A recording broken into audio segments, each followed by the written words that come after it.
after having a week to look back on the Clay County game, Coach, I'm curious, how do you feel about your team's overall performance in that opening game? It wasn't that good, and we played probably and the kids agree, we probably played our C- game, D+, and I know everybody will look at the score and say, but to us it's about, we don't worry about the score, we want to just execute what we do, and we had a lot of penalties. We had 11 penalties, and we had, I think, 2 turnovers, 1 on the kickoff, 1 fumble in midfield. We had a snap go over our head, and then a muff punt. So it's like, we didn't play very clean. We know we can score and make big plays, but to me it's just about executing the little things better. And, the kids know that and they understand that. But, we came in Sunday and we got after them and corrected it, and hopefully we'll see them make those corrections this Friday. The offense did show some big play capability in that game, Jackson. You only ran 31 total plays. 7 of them went for 15 yards or more. You feel like that's going to be something this team is capable of doing every week, no matter who the opponent is? I hope so. I mean, that's always good. Sometimes you get into, you want to sustain drives, and we work on that. Everything we do at practice is honestly a 20-play drive. Like we go in sets of 20 and or more, so they're used to having to make sure that they're locked in over and over and over. But when you get in a game setting, sometimes it's harder. But we have really good athletes, and and it's not just 2 guys. They get a lot of the publicity, but Cabron Jones had a big run. Jathan Franklin had some big runs. We've got guys that can make plays. And we feel better about our offensive line maybe than we did a month ago. So if we can just execute and do what we're supposed to do, we feel good about what we do on offense. Your defense was very stingy. You allowed only 98 total yards to Clay County and got the shutout. That was really quite the start to the season for that unit, wasn't it? It was good, and they had some things they've got to do better at also. But we're really hard on that group because we always say defense has to be the constant. There's going to be nights where people stop the offense, or the offense, for whatever reason we're not finishing drives or whatever. So defense has to be the constant. We preach that to them, and they did a good job of making sure we got off the field on 3rd down. Clay County was limited without their quarterback, but still, it's a team that's going to win some games and do good things. They were big and physical, so I liked seeing that a big physical team. We could stop them. So. Barren County, your opponent tonight, obviously got a quality win last week over Pulaski Southwestern. Jackson, what are your impressions of this year's Trojan Ball Club from what you've seen so far? They're a really good team. They got really good players. They are going to be physical. And we've heard that all week.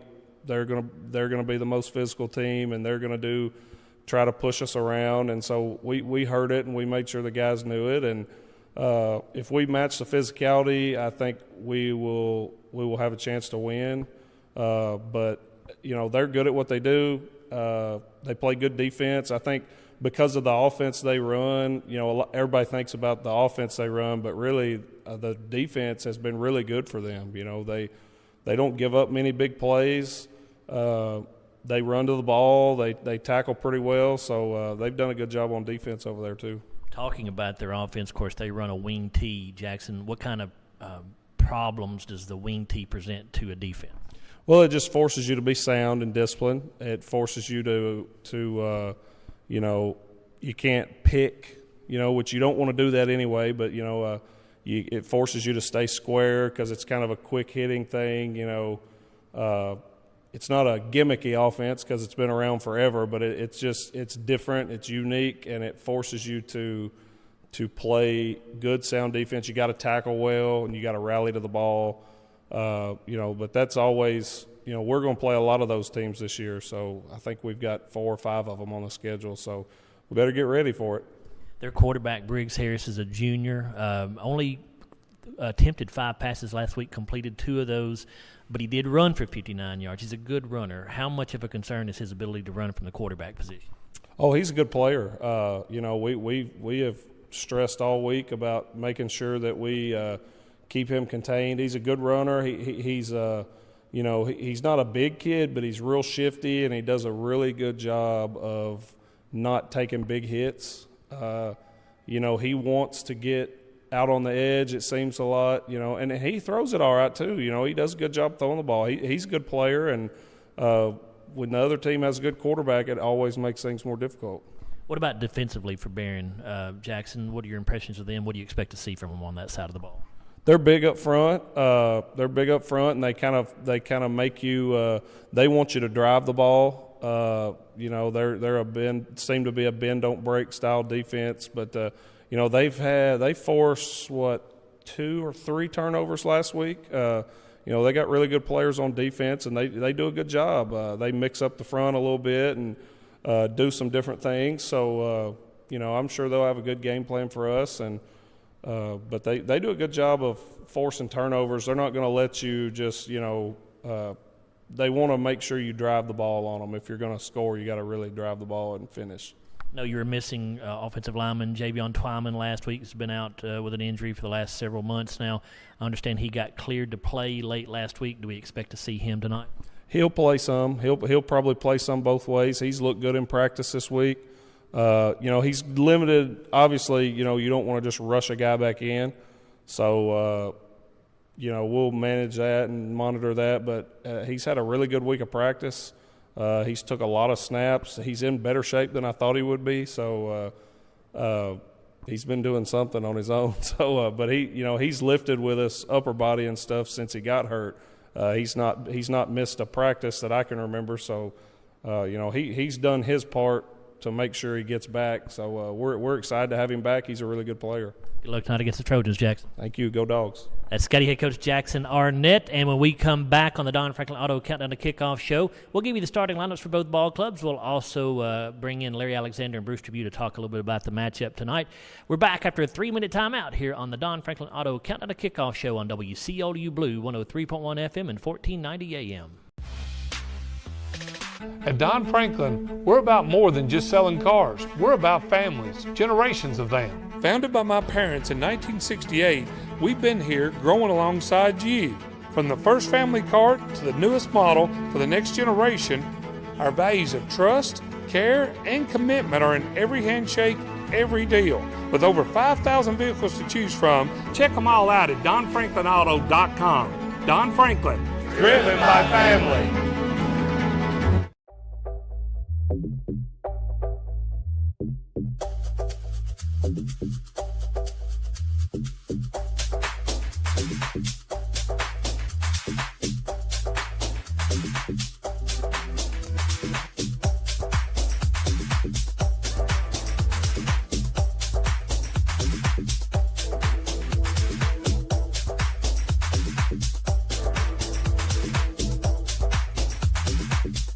Hardee's Original Bag is back, now with even more full-size sandwiches to choose from. The new spicy chicken sandwich, hot ham and cheese, hand-breaded chicken tender wrap, or charbroiled double cheeseburger. Mix and match any two with fries and a drink, just $6.99.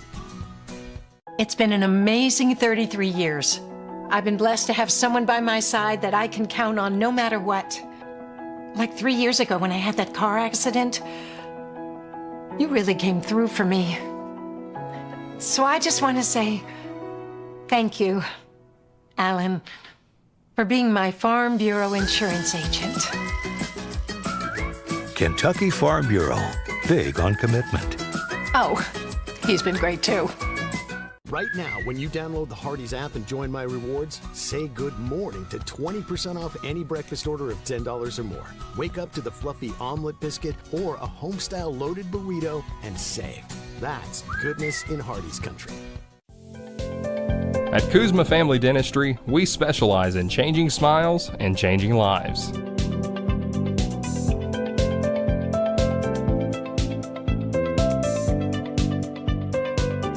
If you'd like to experience this wow factor transformation that not only can change your smile, but change your life, Give Kuzma Family Dentistry a call at 270-651-2638. Located at 501 West Main Street in Glasgow.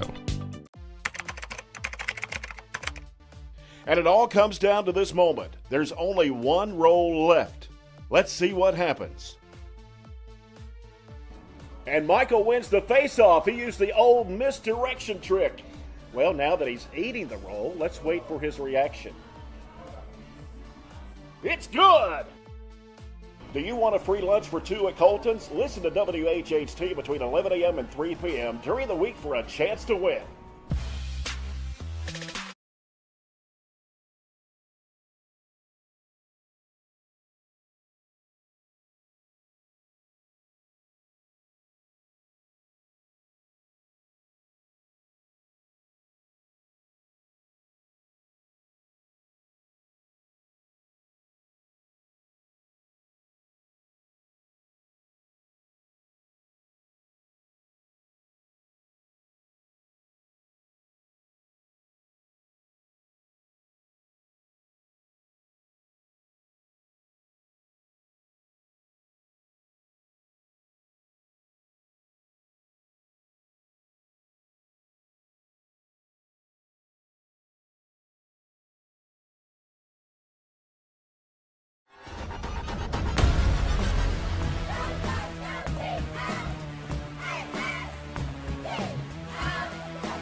Welcome back here to Hank Roy Stadium. It is the Don Franklin Auto Countdown to Kickoff show. It's the Scotties taking on the Barren County Trojans tonight. Should be a good one here at Glasgow High School. Let's introduce you to the starting lineups for both of these ball clubs. Starting lineups brought to you by Kuzma Family Dentistry. First for the Barren County Trojans on offense at left tackle, it's Grayson Billingsley. He's a senior. Left guard is Carson Geralds, a junior. Center is Caleb Reese, a junior. Right guard, Ethan Bertram, a junior. And the right tackle, Tate Myatt, a junior. At tight end, Jackson Bird, he's a senior. The wide receivers are Cameron Crawford, a senior, and Braden Bartley, a freshman. At fullback, Corbin Wells, a junior. The halfback, Jordan Harris, a junior. And at quarterback for the Trojans, Briggs Harris, he's also a junior. Defensively for Barren County, the tackles are Cole Meadows, a sophomore. Catavian Fryer, a junior. The defensive ends are Grayson Billingsley and Connor Thomas. Thomas is a junior as well. The linebackers are Jackson Bird, Corbin Wells, Braxton Carnes, who's a senior, and Baylor Browning, who's a junior. The cornerbacks for the Trojans are Cameron Crawford and Gage Driver. He's a junior. And safety is Jordan Harris. Head coach for Barren County, John Myers, in his second season, the former Glasgow assistant, of course. John is 11-3 in his 2 years there at Barren County. Assistant coaches for the Trojans are Chad Eaton, Chad Perkins, Nick Compton, Mason Perkins, Corbin Murphy, Peyton Gibbons, Tyler Walbert, Todd Stevens, and Austin Griffiths. Now the Glasgow starting lineup brought to you by Kuzma Family Dentistry. On offense at left tackle, it's Xander Contreras, a 6'2", 215 senior. The left guard is Kievan Massey, a 6'1", 240 senior. At center, Trent DeTalent, a 5'11", 260 sophomore. The right guard is Jordan Huffman, a 6', 265 junior. At right tackle, Marcus Terrell, a 5'11", 230 junior. Wideouts are Keyshawn Austin, a 6', 140 sophomore. Jalen Bradley, a 5'10", 145 junior. Jarek Martin, a 6'5", 185 senior. And Jeremiah Moore, a 5'9", 165 senior. The quarterback for the Scotties, Hudson Gum, the 6'1", 175 senior. Defensively for Glasgow, at nose guard you have Manny Soto. He's a 6'2", 305 sophomore. The defensive tackle is Jordan Huffman. At defensive ends, Kievan Massey and Xander Contreras. The middle linebacker is Trey Smith, a 5'10", 170 senior. Outside linebacker, Stephen Garrett, a 5'8", 165 senior. And Jathan Franklin, a 5'9", 205 sophomore. Quarterbacks are Jalen Bradley and Jarek Martin. Strong safety is Cam Bull. And the free safety for the Scotties is Landon Martin. He's a 5'8", 160 senior. Head coach for the Scotties is Jackson Arnett in his first season with Glasgow with a record of 1-0. Glasgow assistant coaches are Cameron Garman, Kevin Estes, Randall Parmley, Stephen Buford, Tyler Hughes, Jack Herron, Josh Harlan, Connor Cassidy, and Gavin Bird.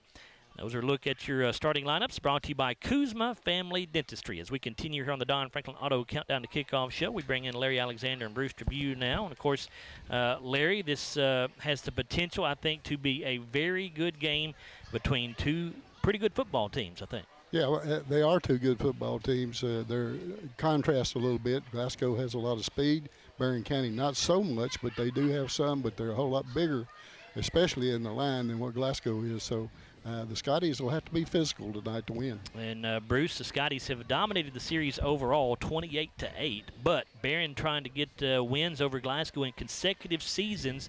If they do it tonight, it would be the first time it's ever happened.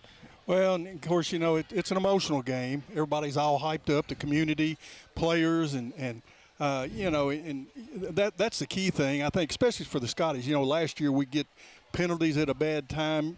Hopefully they're not too jacked up where that you know, they make dumb mistakes, you know, turn the ball over or get a dumb penalty at the wrong time. You know, you let your emotions, and hopefully after the first play or two, you know, those go away.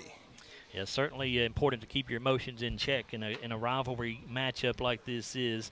Larry, Barren was without running back Dalen Thomas and linebacker Steele Whitaker last week. They are both back tonight. They're not starting, but we do expect to see them, and that'll certainly be a lift for this Barren County Ball Club. Well, no doubt about it. Dalen Thomas is a good player. He's good on the offensive side. He's good on the defensive side. Don't know much about Whitaker, but I'm sure he probably has a big role too. But Dalen Thomas, good player, and it'll help them for sure. Whitaker, I think, is a normal starter on defense at linebacker, but again, neither of those kids starting tonight. But we do expect to see them on the field. As you heard Coach Arnett and I talking about maybe in the pregame interview there, this is his first opportunity to coach in this game, and that's because it was not being played when he was the head coach at Barren County for those 4 years from 2017 to 2020. But being a former head coach at Barren, Bruce, you have to believe this game means a little bit extra to him. Jackson would never tell you that, but you have to think that it means a little bit more. He would like to beat the team he used to coach, I would imagine. Well, and who wouldn't? I mean, you know, of course, you know, the funny thing about it, he's a Monroe County native, and you're going to wonder what his emotions will be when we play them later on in the season. But, you know, at that time when Jackson was coaching out there, their numbers weren't quite as good as they are now. And, of course, John went out there last year, and they went third round of the playoffs, and so, you know, they're trying to build the program, and of course after the reclassification they're going to be in 5A now, but I'm sure Coach Arnett's a little anxious himself. And, Larry, the Scotties last week dominated against Clay County, but Coach Arnett was not at all happy with how they played. He said in the pregame interview they played their C- or D game. This is after a 49-0 win. Now, granted, they do need to clean up some mistakes. They had 4 fumbles. They lost 2 of them. They committed 11 penalties for 75 yards. Not going to beat very many really good teams doing those things. That's true. Team from Tennessee, Clay County, they weren't that good, and they had their quarterback out, and that didn't help them a bit. But the Scotties, I thought, played pretty well, except for the penalties. I thought the penalties just, hurt them in a lot of situations. But they're able to score. They can put the ball in the end zone, and they scored 2 defensive touchdowns. And that bodes well for them. Well, let's go ahead and take our final time out here on the Don Franklin Auto Countdown to Kickoff show. When we come back, we will be just about set for football here. We'll take a look at Larry's keys to the game, the series record. We'll also have our game day weather brought to you by Colton Steakhouse and Grill. You're listening to Glasgow Football. It's the Don Franklin Auto Countdown to Kickoff show on WCLU Blue, 103.1 FM and 1490 AM. We know there's a big difference between being in a community and being part of the community. That's why here in Glasgow, we cheer on the Scotties. We work hard every day to make a positive impact on the community we call home. Behind our golden arches, we strive daily to serve delicious food and treats. If you could only smell this McDonald's ad, you'd smell how delicious this burger and fries really are. Join our McTeam. To learn how, text KY209 to 38000. Benefits include a sign-on bonus up to $500. I just did it, but I waited way too long. Trust me, it's about time you left cable TV behind and started saving with MyStream TV from SCRTC. Already have TV with SCRTC and you still have cable boxes and wires everywhere? Talk to SCRTC about MyStream TV and compare it to your current service. The best thing about MyStream TV, you'll save money and get up to 1 gig symmetrical internet. Visit scrtc.com and click on the MyStream TV logo at the top to start saving on cable today. If you haven't heard, there's a new approach to banking. It's called Kasasa, and you'll find it at the People's Bank. Your free Kasasa checking account offers you monthly cashback rewards. The Kasasa cash checking account can earn you a very high interest rate on your balance. Then link Kasasa Saver, and you'll also get a high rate on your deposits. Grow with Kasasa at the People's Bank in Glasgow, Cave City, and Marion. The People's Bank, working for you. Restrictions and qualifications apply. Restrictions may vary. Contact the People's Bank for details and to learn more. Member FDIC. Have you injured yourself playing a sport or exercising? Sports medicine experts at TJ Regional Health are trained to get you back on the road to recovery, whether you're dealing with sprains, fractures, knee and shoulder injuries, or other common injuries. Our goal is to prevent illness and injury in active individuals of all ages and help prevent future problems to maximize your performance. Find out more at tjregionalhealth.org/rehab. Patients first, team always. TJ Rehabilitation Services. Our dental health plays a vital role in our overall health. Practicing good dental hygiene is especially important for children. When was your child's last checkup? Riley Dental Group is invested in making sure you and your family have the healthiest smile possible. They understand a dental visit may prompt anxiety or nervousness, but Dr. Riley and his team offer a variety of solutions, including a comforting and friendly visit from Bennett, their therapy dog. Call Riley Dental Group for an appointment, 651-5939. Get in. We're making country great again. Come on. Whiskey River, take my mind. Willie 94.1. You got to have an ace in the hole. Willie 94.1. I'm a hard working man. The Big Willie. Oh, little rock. It's great country. Willie 94.1. We're making country great again, and we've got the Real Trader for you every weekday morning starting at 8. Join me, Mac Daniels, for it right here on Willie 94.1.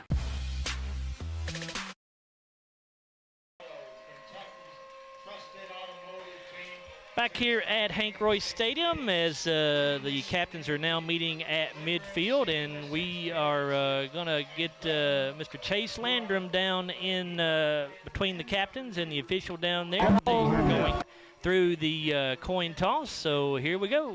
All right, fellas. My name's David Rogers. This is Aiden Rogers. We'll be out in the middle of the field with you all night long.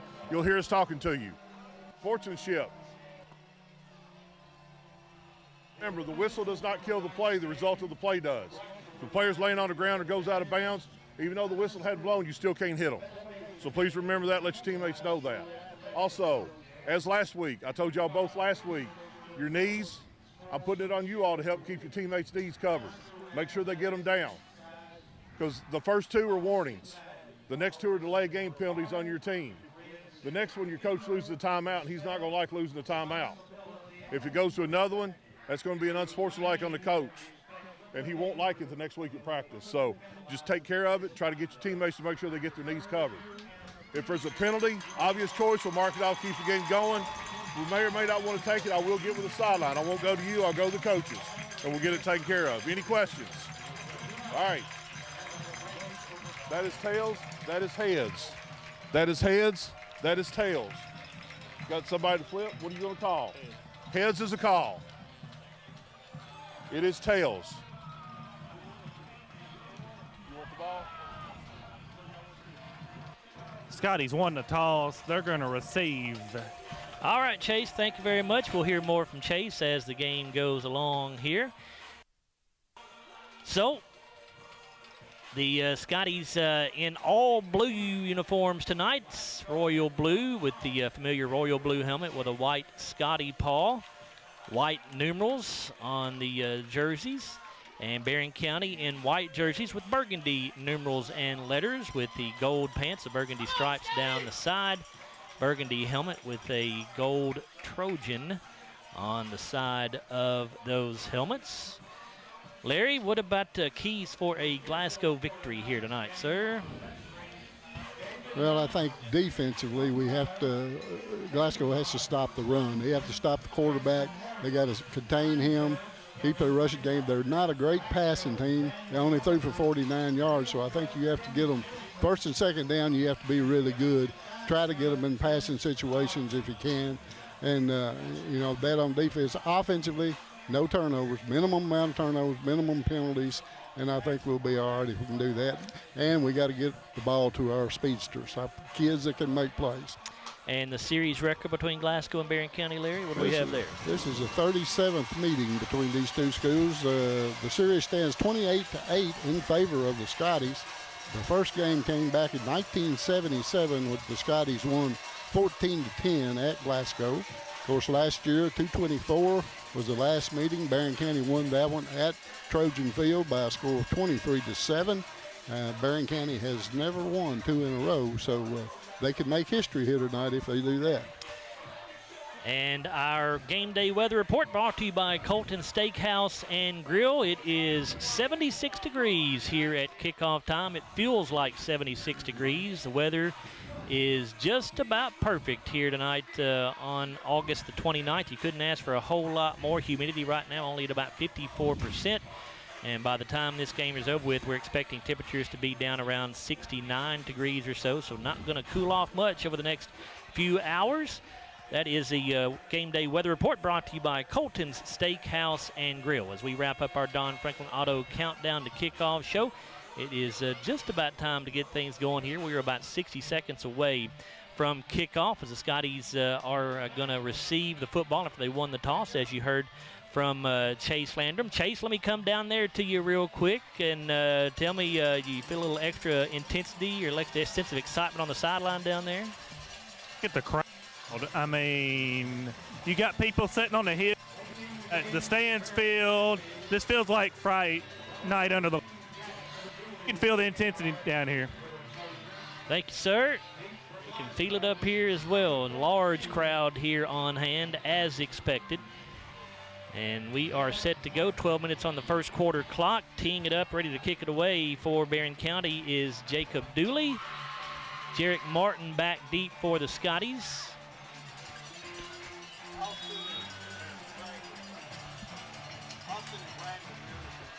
Keyshawn Austin and Jalen Bradley, the other two back deep. This is going to be taken by Austin at the 5-yard line. He's got the 10, he's got the 15, he's got the 10, and he's out across the 25 up to about the 26 or 27. Let's see where they spot him.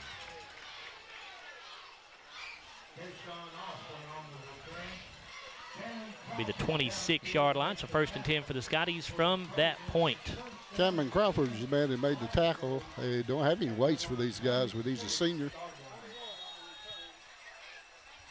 21-yard return there for Keyshawn Austin.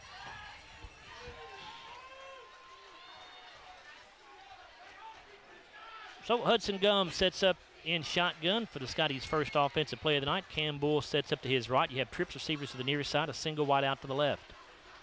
Four-man front for Barren County. Bradley goes in motion. They're going to throw it out here to Martin. The pass is batted up into the air and incomplete. Good job by the Barren County defender to get in the way of that pass. He read that well, Larry. Yeah, that was number 14, Crawford again, the man that made the tackle on the kickoff.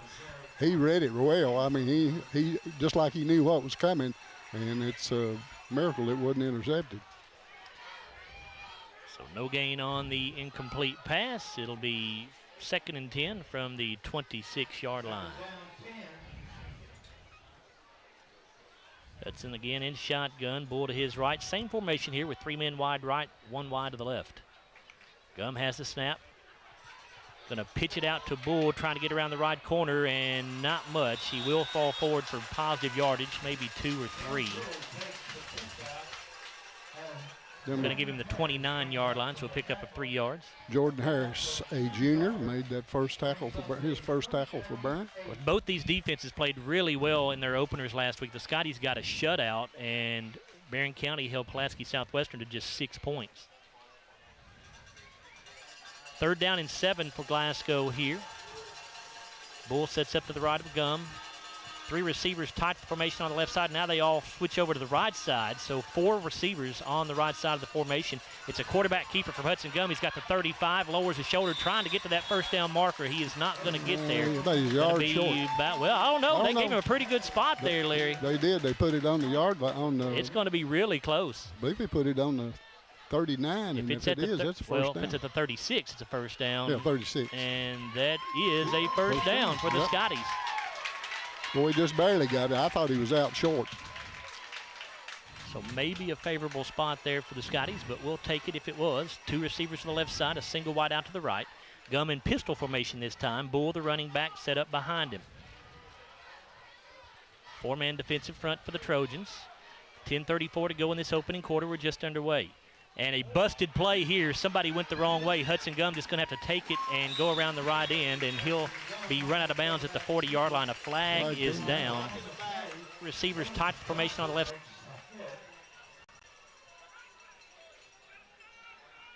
Well, I didn't see another Glasgow player involved in that play. It's a block in the back, I think. Lineman 58, block 55. Get our call here. Yep, it is. Referee David Rogers, a block in the back called on the Scotties.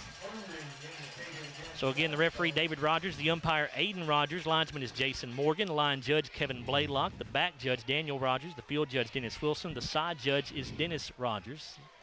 Same officiating crew that both teams had last week over at the Don Franklin Auto Bowl. At least some of the same officials. I don't think the entire crew is the same. I don't think all of them were there. Yeah, there are some of these same officials that had both those games last week.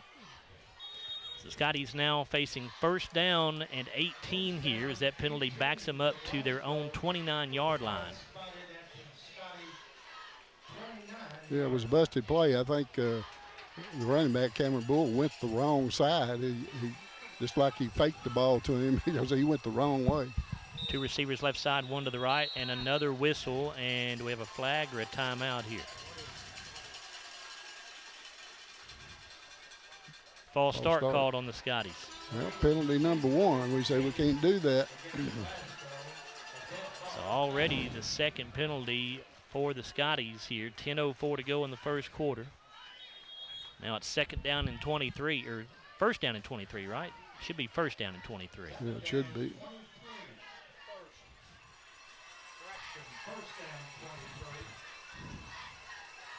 Gum in shotgun with the back on either side here.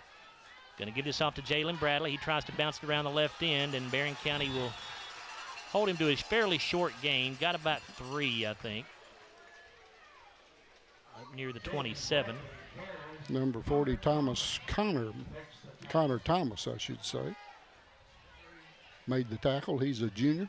2nd down, 19 now. Scotties with 3 men wide to the left. Bradley wide right, along with Jeremiah Moore and Jarek Martin. Hudson fakes the handoff and goes down. He slipped as he tried to make a cut, and he had a defender right in his face as he tried to make that cut, and he goes down for a loss. That was number 55, Grayson Billingsley, on that tackle. He's a senior. All he had to do was touch him, though. Loss of 4 yards. Back to the 22-yard line.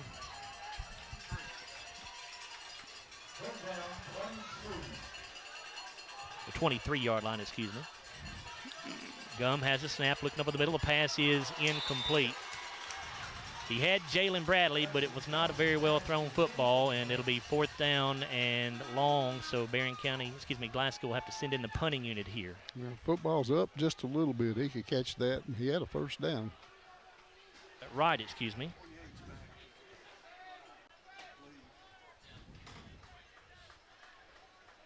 Campbell going to drop back into punt formation for Glasgow. And it's a low snap. Cam just got to pick it up and run with it. He's got the 35. The 25. He's got the 30, the 35. Still on his feet, stays in bounds. He's at the 45, and he has the first down. Wow. That'll get you pumped up. Now that is what you get when you have an athlete as your punter. It was not a good snap. It was low, and Cam had pressure in his face when he picked it up. Just tried to make something out of nothing, and he had to break tackles. He had to tiptoe to stay in bounds here on the near sideline, and he stayed on his feet long enough to get it into Barren County territory at the 46-yard line. That'll be a run of 31 yards for Cam Bull. I think he had to put a hand down to keep his balance at one time so his knee didn't go down. 8:15 to go in this Campbell Myers and Rutledge first quarter of play here at Hank Roy Stadium. Bradley, the running back here. They're going to give it off to him. He bounces to the outside. He's got the 40. He's got the 35. Still on his feet as he breaks tackles down to around the 32 or 31-yard line. Looks like number 2, Jackson Bird, on that tackle. He is a senior. That is another Glasgow first down. Pickup of 13 yards there to the Barren County 33. Jathan Franklin is a fullback now. Bradley still the tailback. They're in an I formation set to the left of Gum, who's in shotgun. Jarek Martin and Keyshawn Austin are the wideouts here on the near side. Gum looking to the right, wants to throw, looking for Martin. It is incomplete. Right back into punt. Ball was right there, but a good defense by Jackson Bird on that play. Hit him as the ball got there. Briggs Harris was in the area as well. I could not tell if he got a hand on that football, maybe. Couldn't tell, but either way, Martin was not able to bring it in. Ball looked like it was right there on the money. 2nd down and 10. 7:32 to go in the first quarter here. Again, this quarter brought to you by Campbell Myers and Rutledge CPAs. 10th play of the drive coming up for the Scotties here. Gum going to give it off to Bull, trying to sweep it around the right end, and he is going to be met by a host of Barren County jerseys. He had absolutely nowhere to go. That's Bird, Jackson Bird again, his 2nd tackle. That is a huge loss all the way back to the 40-yard line, so a loss of 6 yards there. 7-yard loss. It'll be 3rd down and 17 here. 3 receivers left. Bull is the running back, to the left of Gum. Derek Martin, the lone wide out here on the near side. And the Scotty's going to have to burn a timeout. This timeout brought to you by the People's Bank. And we'll take the timeout as well. 6:58 to go in this opening quarter. We are scoreless between the Scotties and the Trojans. You're listening to Glasgow football on WCLU Blue, 103.1 FM and 1490 AM.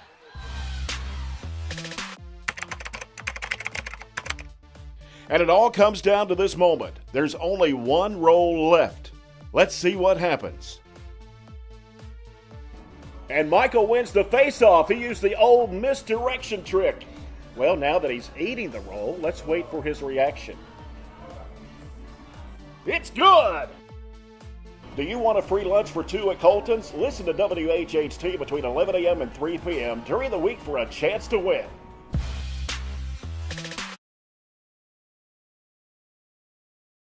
Chase Landrum with us down on the sideline. 6:58 to go in this first quarter, brought to you by Campbell Myers and Rutledge. We are scoreless. It's 3rd down and 17 here for the Scotties. They are at the Barren County 40-yard line. Gum has the snap, rolling out to the right. Gum runs out of real estate over here on the sideline, and he'll be sacked. The loss of a yard or so. Catavian Fryer on that tackle. He's a junior for Barren County. They officially say no gain, so it will not be a sack. 4th down and 17. Scotties are going to keep the offense on the field here. They're at the Barren County 40. We'll see if they actually snap this thing or just try to draw the Trojans offside.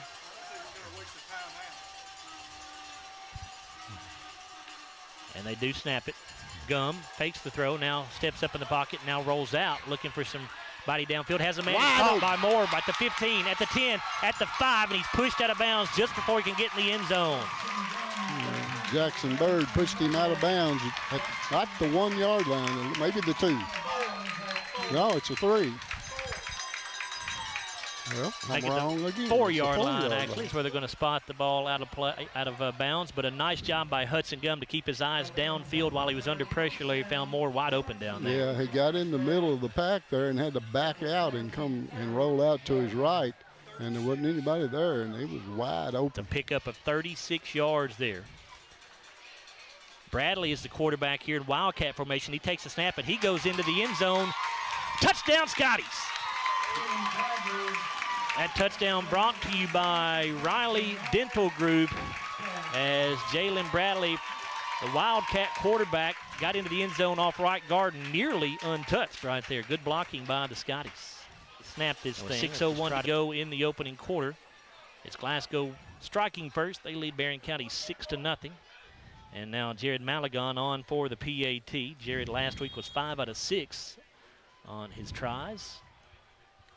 Good snap. Hold is down. Kick is up, and the kick is good. We have 6:01 to go in this first quarter.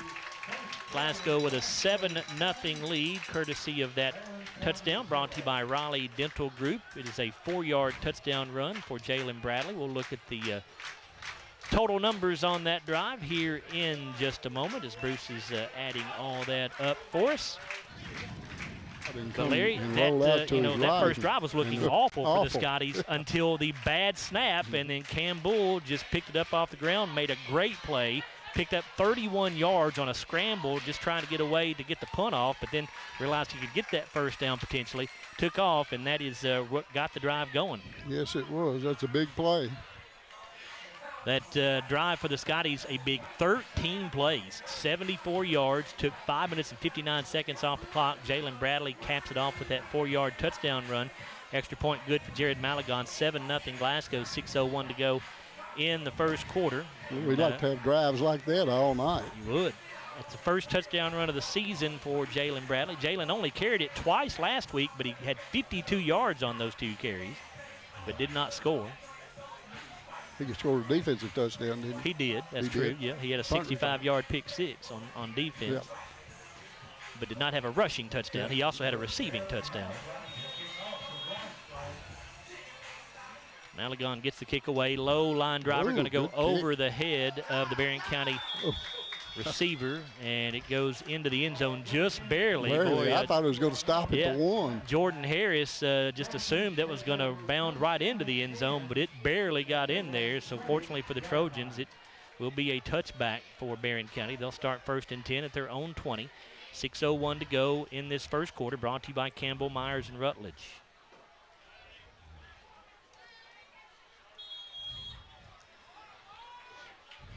So we see the Trojan offense for the first time as Briggs Harris will set up under center. 2 men in the backfield and a wing back here on the left side. Harris going to keep it around the right end after faking the handoff to one of his backs, and Harris will get it up to the 24-yard line, it looks like, before being run out of bounds. It may say the 25. We'll see where they put this down. Yeah, Jalen Bradley got him down over on the far sideline for his first tackle. It'll be a pickup of 4 to the 24.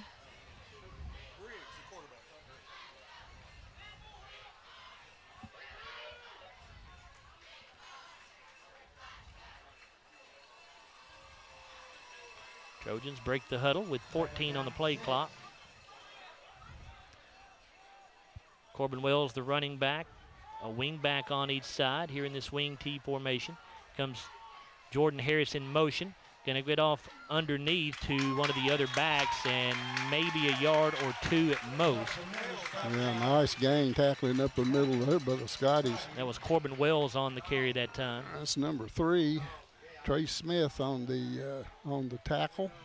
Trace is a 5'10", 170 senior. Pickup of 2 to the 26. I think Trace led us in tackling last week. Third down, 4 yards to go here for the Trojans. Now this is the situation we want them in. Now whether they pass or not, I don't know, because they don't like to throw it a lot. Harris under center, Wells and Jordan Harris in the backfield. Comes one of the wing backs in motion, and we get a timeout taken by Barren County. Again, that timeout brought to you by the People's Bank. We'll stay right here during this timeout, see if we've got any scores to come across yet. We do have a few that are being reported. South Warren leading Louisville DuPont Manual 6-0 in the second quarter. It's Grayson County and Anderson County in a scoreless game at the end of the first quarter. And Louisville St. X leads Bowling Green 10-0 at the end of the first quarter. Bowling Green's best player got hurt the other night, I think, against Owensboro Catholic. Barber, was that his? Trevi Barber? Trevi Barber, yep, I believe it was. So we'll try to keep you up to date on scores around the area as they come in to us here. McLean County leads Caverna 6-0 in the first quarter. Greenwood over Warren East 7-0 in the first quarter. Third down 4 for Barren County is now Harris is in shotgun formation for the first time. Wells lined up to his left. You have trips to the near side, a single wide out to the right. Harris wants to throw, rolling out to the left side. He lets it go over the middle. The pass is going to be caught for the first down. A flag is down here from one of the line judges over here on the Glasgow sideline, so we'll see what this is about. Right now, it is a first down for Barren County.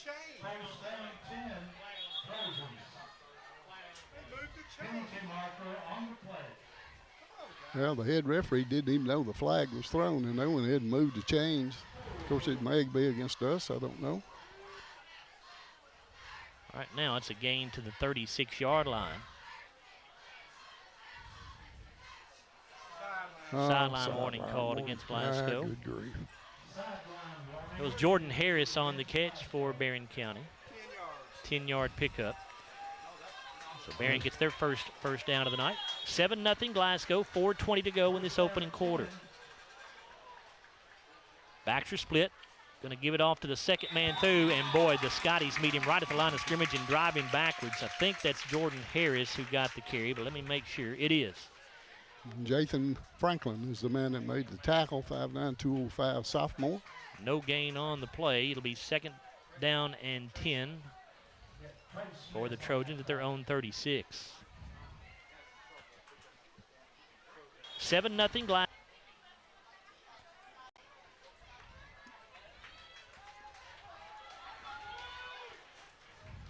Single wide out to the right. Braden Bartley, the wing back here on the left side. Harris and Wells, the backs. And we get a whistle at the snap. False start. It is a false start called on Barren County. It'll be a 5-yard penalty. Backs the football up to the 31-yard line where it's second down and 15. I think they were going to throw right there. That's what it looked like, didn't it? On second down. Trojans only attempted 5 passes last week and completed 2 of those. So they do not want to throw it much. 1 for 1 tonight on a big third down play. Briggs Harris under center. Look at the throw over the middle. Man open, but incomplete. Jackson Pierce was deep and had gotten behind the Glasgow defense. Jalen Bradley was the closest man there for the Scotties, but fortunately for Glasgow, the pass was overthrown. It'll be third down and 15. Yeah, pretty good pressure by the people up front. They made him throw it a little bit before he wanted to.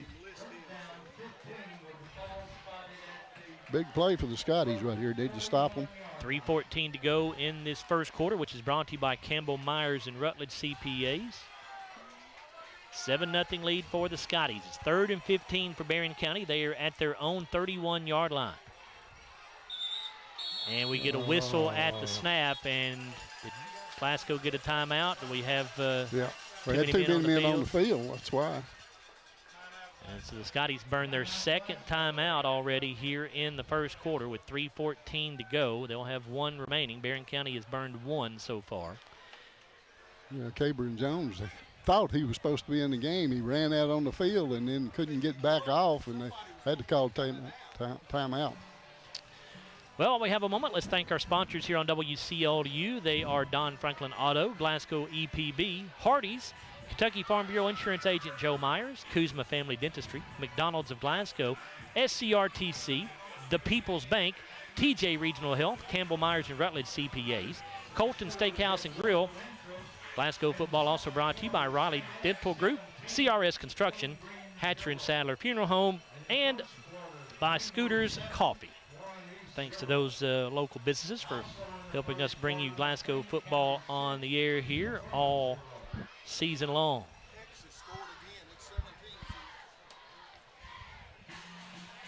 St. X now on top of Bowling Green 17-0 in the second quarter. They're actually at halftime. 3rd down 15 for Barren County as we get back to action here. Harris in shotgun. He has Wells to his left, 3 receivers to the left side, 1 to the right. Harris looking to the right, looking to the sideline. It is going to be flag is going to be thrown here. 2 flags are going to be thrown here. This is going to be a pass interference on the Scotties, you have to imagine. That is an awful call. Jarek was right there with him, Jarek Martin right there with him, and just threw a hand up and knocked the football away. Well, 2 officials threw the flag, so for Barren County, we get back to we did not, I guess, Larry. It is pass interference called on Glasgow, but from our vantage point here in the press box, it looked like a clean play, but apparently not. So that will be a 15-yard penalty, which is going to be enough for a first down, I believe. Let me see here. It will be. Yep, they needed 15 exactly, and that's what they get on the penalty. So. Yeah, I thought it was a good play. They'll see on the replay. Already the 3rd Glasgow penalty for 30 yards. Still 3:07 to go in the first quarter. So a free first down there for the Trojans, and they're going to hand this ball off to Wells, and he will keep his legs driving and move it near midfield. Going to be taken down just shy of the 50 at the Barren County 49, a 3-yard pickup. Xander Contreras on that tackle, 6'2", 215 senior. 2nd down and 7. 2:40 to play in the opening quarter.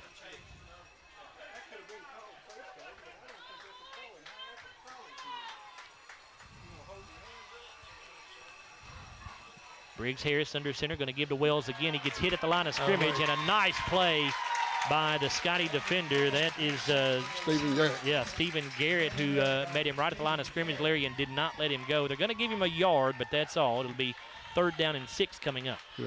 First tackle for Stephen tonight, 5'8", 165 senior. I looked at the replay over here. I still didn't see much on it. 2 minutes to play in this opening quarter, brought to you by Campbell Myers and Rutledge. 3rd down and 6 for the Trojans, ball resting right at the 50. Harris under center. Wells the fullback, and there's a false start called on Jordan Harris, one of the wing backs. So that'll make it 3rd down and 11 now, moves the football back to the 45.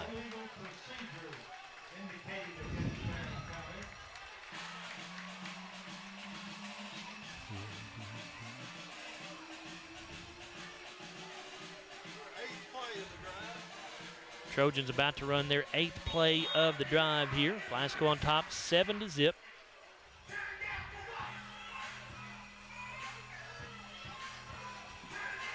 Trojans come to the line of scrimmage here. 3rd down and 11. 1 receiver wide to the right. Got a wing back here on the near side. Jordan Harris in the backfield along with Wells. Goes Bartley in motion. Harris under pressure and sacked by Xander Contreras back at the 35-yard line. Boy, Contreras just blew right past his blocker And Briggs Harris had no chance. Boy, that was he just came untouched right off the right side. And as soon as he got him, he just grabbed him and pulled him down. Second tackle for Zander, first sack of the game. It's a loss back to the 37-yard line, so it's 4th down and about 20 yards to go here for the Trojans. And they'll send in their punter, who is Jackson Bird. Jalen Bradley waiting on the kick for the Scotties. High snap, but Bird brings it down, gets the kick off. And it'll be fielded at the 37-yard line by Bradley. He gets to the 35, or excuse me, fielded at the 32. He'll cross the 35 up to about the 38-yard line.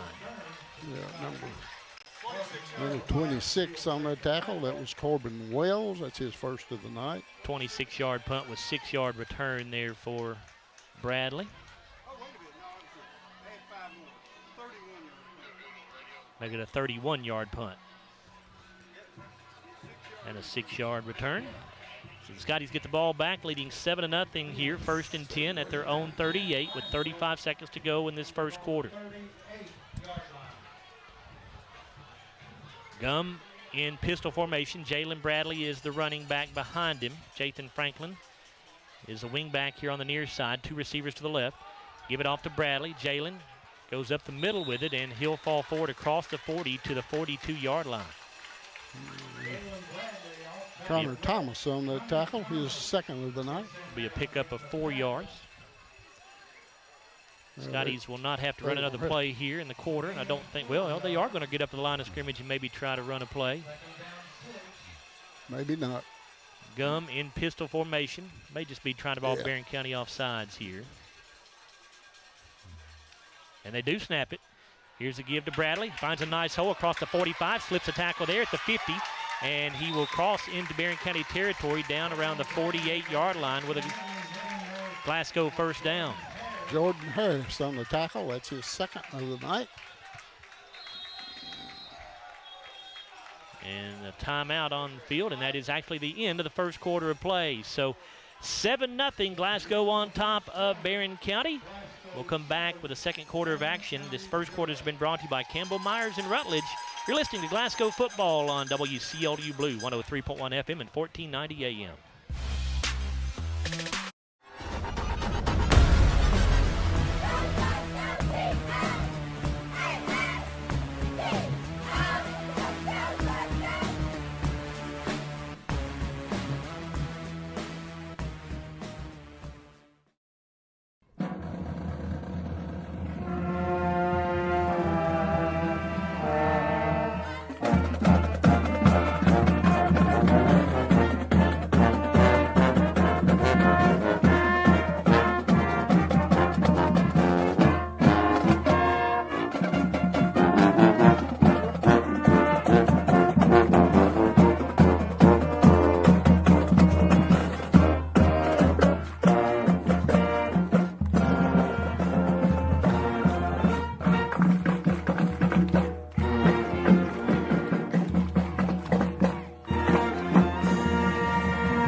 On the sideline for us, Glasgow leading Barren County 7-0 here at Hank Roy Stadium as we go to the second quarter. Stats in that first quarter, Scotties had 5 first downs to Barren County's 2. Glasgow's 61 yards rushing, 36 passing, 99 total.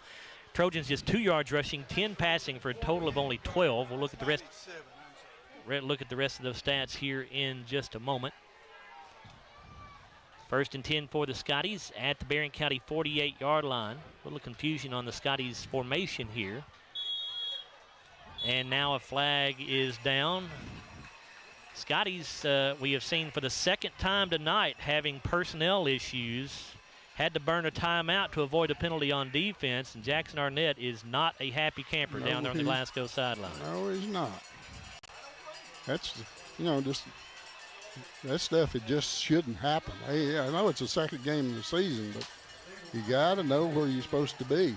First down and 15. That moves the ball back to the Barren County 47. Hudson Gum in shotgun with a back on either side of him. Jarek Martin, the lone wide out here to the near side. Gum going to fake the handoff to Franklin, keeps it on the option play, now pitches to Bradley. He's got a lot of room, but this is probably coming back. The ball is fumbled, though, so Barren County could potentially decline this penalty.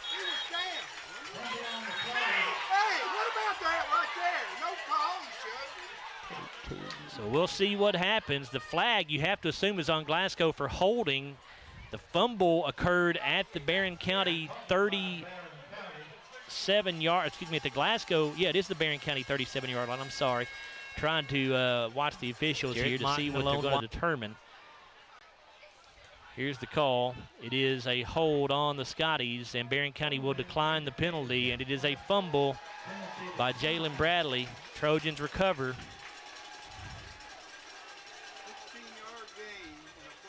Number 13, Gage Driver, is the one that recovered the fumble. Bradley gained 16 yards there before he fumbled.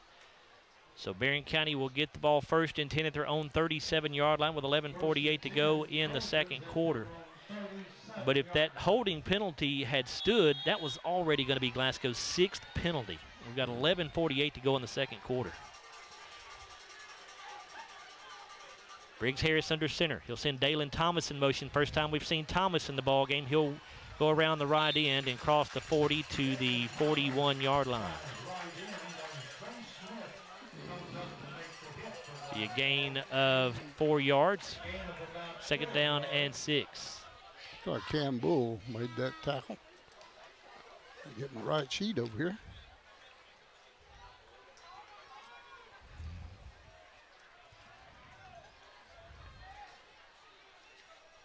Thomas and Jordan Harris are the wing backs. Wills the fullback.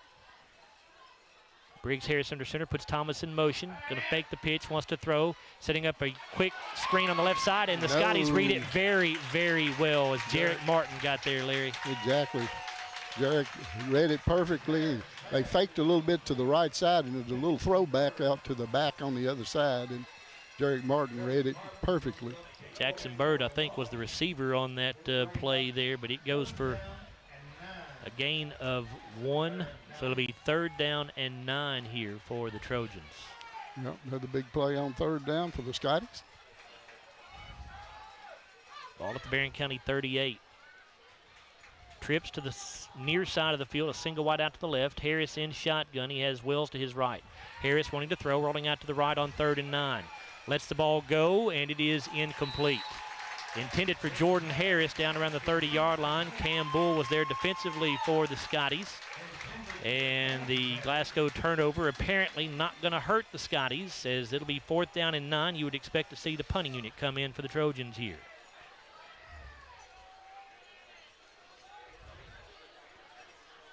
And here comes that unit.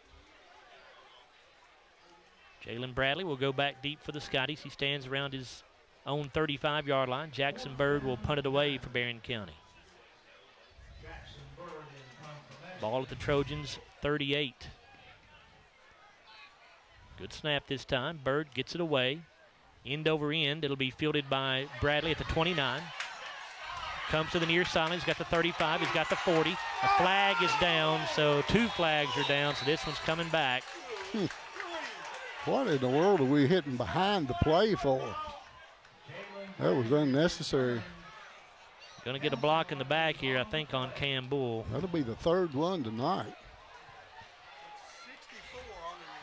38. How much? 33 on the punt by Jackson Bird. Bradley returned it roughly 16 yards, but this one's coming back. It is a personal foul crackback block called on the Scotties. And that's a 15-yard penalty, so that's going to move them way back here inside the 20-yard line. Ball going to be spotted right at the 20, the nose of the football touching the 20. Yeah, Jalen Bradley was 10 yards away from where the crackback block happened. The unnecessary. 5th Glasgow penalty for 50 yards. 2 15-yarders already. First down and 10. Scotties start back at their own 20-yard line. Gum in pistol formation. Bradley, the running back behind him. Franklin, the fullback. Going to give to Bradley. Jalen makes a man miss in the backfield. Bounces to the outside. He gets the corner. And he will go down. And a flag is down behind the play. Larry thinks it may be a horse collar here on Barren County. Boy, it looked like it was a horse collar tackle. Got some other folks in the press box saying it may be a block in the back on the Scotties. Oh, okay. I just saw the end of the play there. And Barren has somebody down. Gum in pistol. The officials still discussing this. Here's David Rogers with the indication. Yeah, it is a block in the back called on the Scotties. Well, Glasgow cannot get out of their own way here. Wow. The 6th Glasgow penalty. Meanwhile, a Barren County player is down on the field.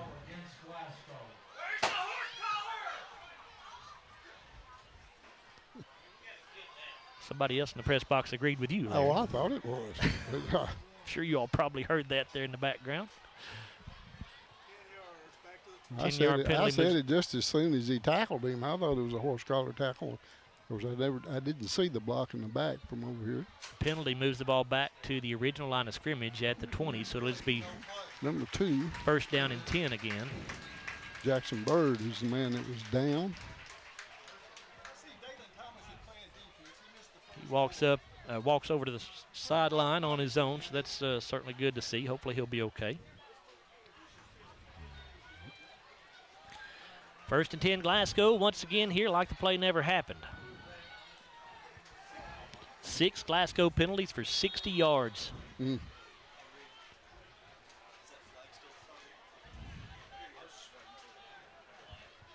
Gum in shotgun. Bradley actually in pistol is Gum. Bradley sets up behind him. Franklin the fullback on the left side.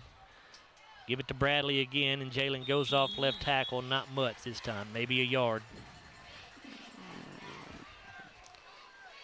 Looks like number 17, Baylor Browning, his second tackle of the night. Glasgow still leads 7-0, 9:33 to go in the second quarter of play. This second quarter, by the way, is brought to you by CRS Construction.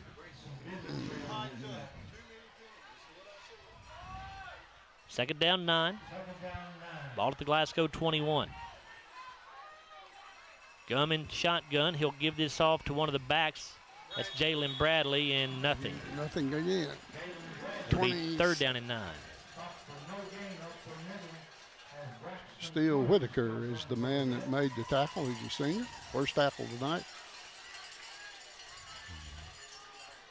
Jalen Bradley is not an inside runner. He's the man you need to get to the corners. Gum in shotgun. 3 receivers to the near side here. Cam Bull is the running back this time in the backfield with Gum. Keyshawn Austin, the lone wide out to the right. You have Bradley, Moore, and Martin here on the left. Gum to throw, looking to the right side at Austin, one-on-one, and he does not make the catch. Boy, he had a shot at it. He just couldn't bring it down. Good coverage that time by the Barren County defender, Gage Driver. He was step for step with Austin. It'll be fourth down and 9, and the punting unit will come onto the field for the Scotties.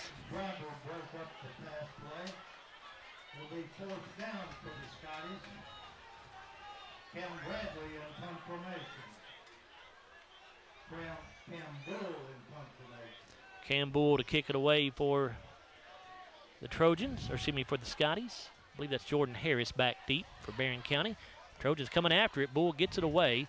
Bounces at the 47, takes a nice Glasgow roll across the 40 down to the Barren County 38-yard line. Punt of 41 yards with no return. So Cam now has 3 punts on the season, 40, 40, and 41 yards. You'll take that. Pretty consistent. Yep. And no return, too. That's what's good.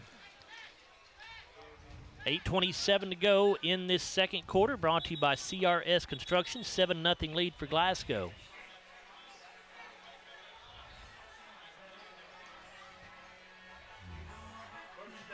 First down and 10 for the Trojans at their own 37-yard line. Trojans send a man wide out to the left side. Wing back on the near side, 2 men in the backfield. Briggs Harris under center. Dalen Thomas goes in motion. Going to pitch it to Jordan Harris around the left end, and a quick pitch. He'll get it across the 40 up to about the 43-yard line. Going to be a pickup of about 5 yards. Trey Smith on the tackle for his second tackle of the night. It's the 42-yard line, I'm sorry, so a pickup of just 4 yards. It'll be 3rd down and 6, or 2nd down and 6.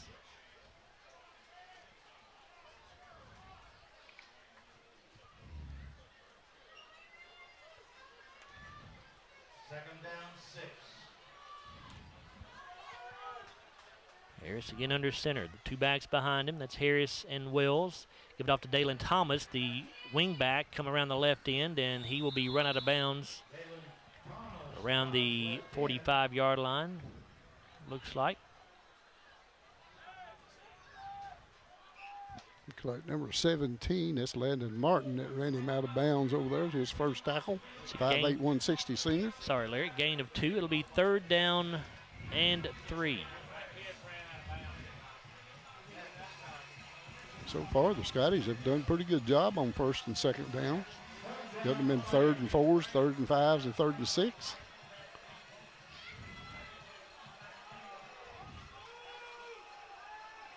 Thomas, wing back on the left side. Wells and Jordan Harris in the backfield. Briggs Harris fakes the handoff, keeps it around the left end, and he is going to have his first down as he spun away from a tackler right at the first down marker and gets it to midfield down at the 50. Yeah.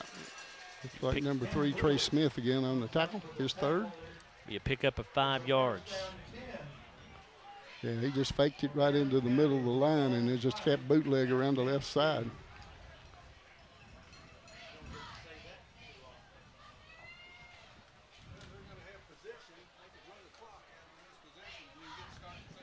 First and 10 Trojans right at midfield. Thomas, the wing back on the left side. Jordan Harris and Wells are the running backs. Nope, they don't give it off. It's play action. Harris looking over the middle for a receiver. It's incomplete. Jaden Bradley on the coverage. The intended target for Barren County was Jackson Pierce. Yeah, they are getting behind it. That's twice he's gotten behind Jalen Bradley, but the pass was not catchable. 2nd down and 10 now after that incomplete pass with 6:20 to go in the first half of play.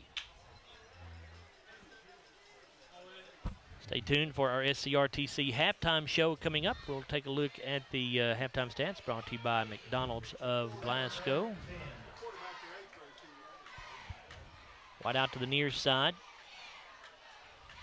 Running 2 running backs split in the backfield. They'll pitch this thing back to Jordan Harris, I believe it is, as he will get it down around the 46 in Glasgow territory. And now 2 flags, 3 flags come out. There's a lot of jawing going on. And now another flag comes out. My guess is offsetting penalties, and it'll be like nothing ever happened, but we'll see how it all shakes out. Lots of laundry on the field, though. I know that.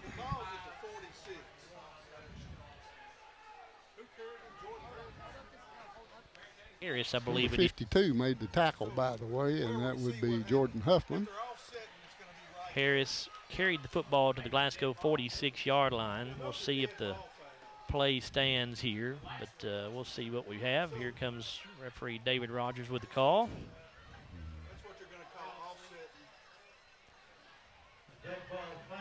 The first one wasn't dead ball, was it? Yeah, I think it was, Larry. We were about to get the call, and then Mr. Rogers said he needed to go back and talk to his cohorts to get a little clarification, maybe.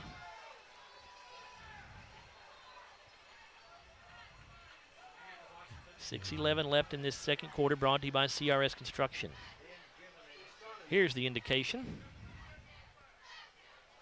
There's a dead ball, personal foul against Glasgow.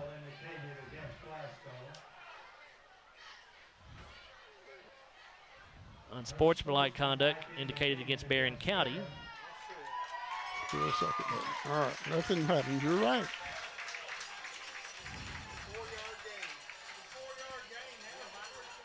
The official indicated first down, but I don't think that's correct. No.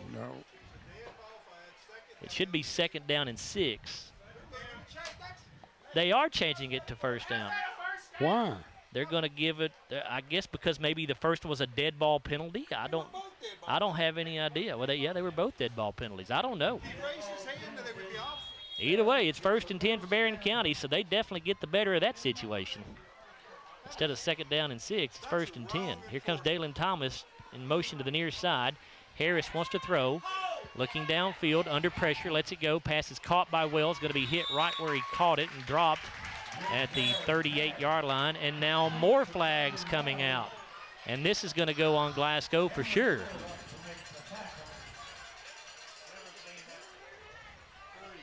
Trey Smith was in the face of the quarterback, Briggs Harris. There's no game, right? No, it didn't. Well, we're walking. I don't know. Maybe it's not. Personal foul on Barren County. So maybe I saw the second thing that happened. Maybe. I don't know. I apologize to Trace. It was not on him. Maybe Briggs Harris started the whole situation. Either way, the 15-yard penalty will move the football back to the 42-yard line in Barren County territory. I don't know.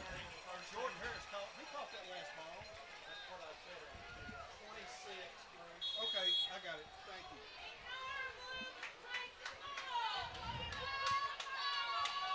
Thank you. 2nd down and about 25 here for Barren County as they're back at their own 42-yard line.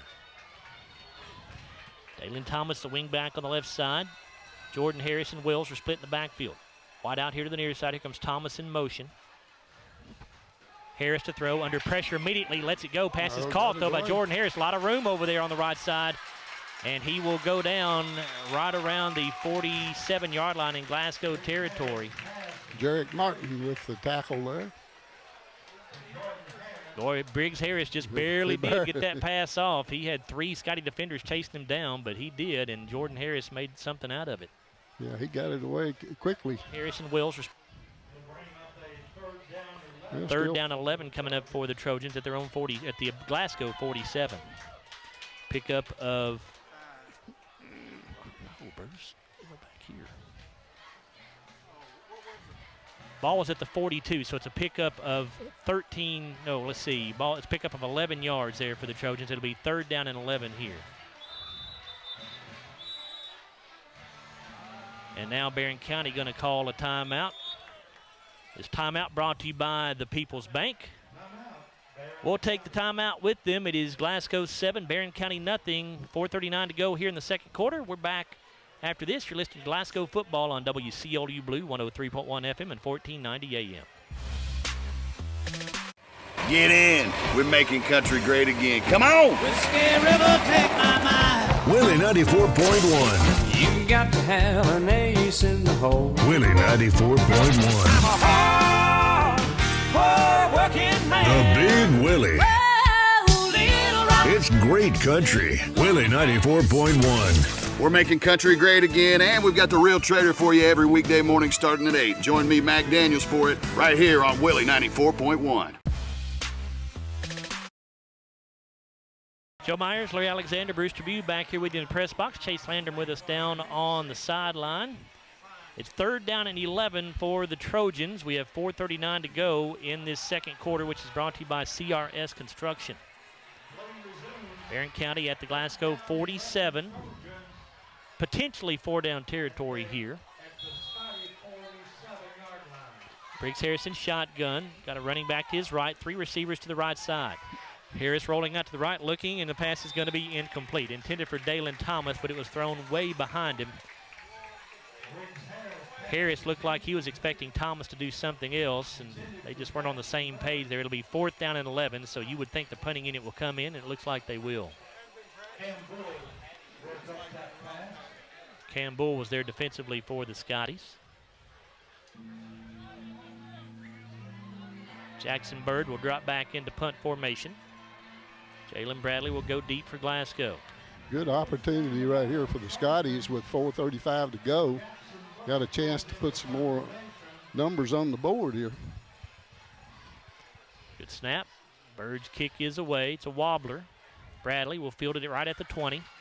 Gets hit right where he makes the catch, and he'll go down. Yeah, number 17, that's Baylor Browning, his third tackle. They'll spot him down at the 19. 27-yard punt with no return. Oh, a flag is down. I just now saw the official giving some sort of indication. I never saw the flag, and I never saw the indication. I just picked up the end of it there. It's against Barren County, whatever it is.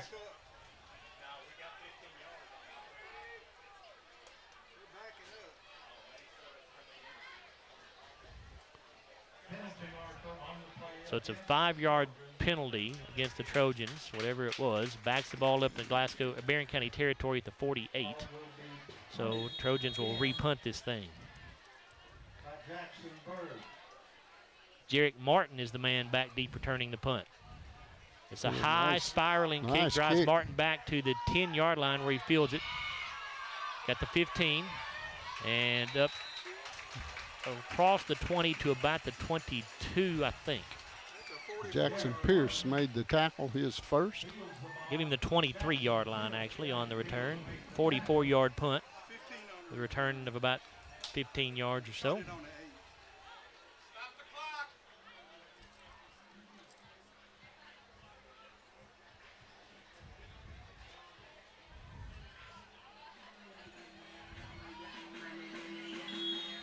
.4:11 to go as the Scotty offense takes the field. Glasgow leads 7-0 in this second quarter.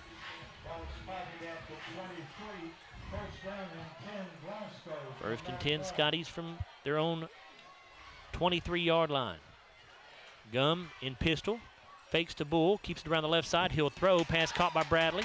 In the backfield, he'll get it out to about the 24, so a gain of 5 or so.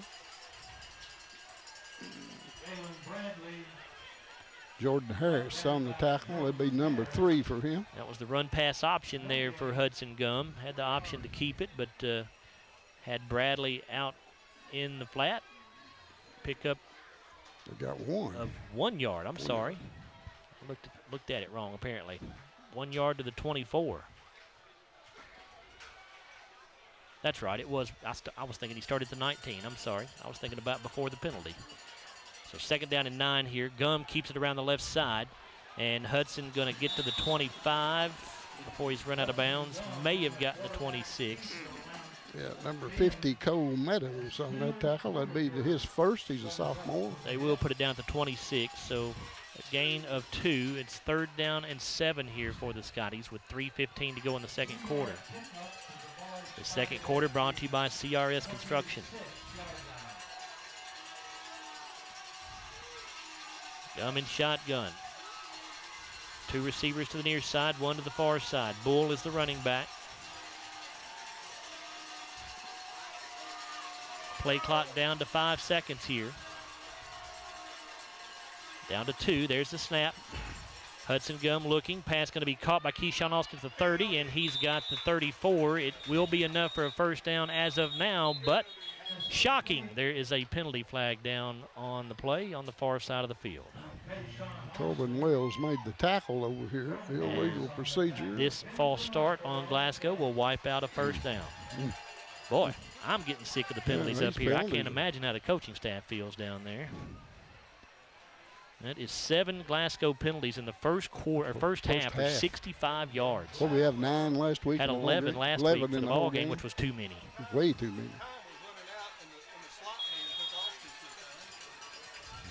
Third down and 12.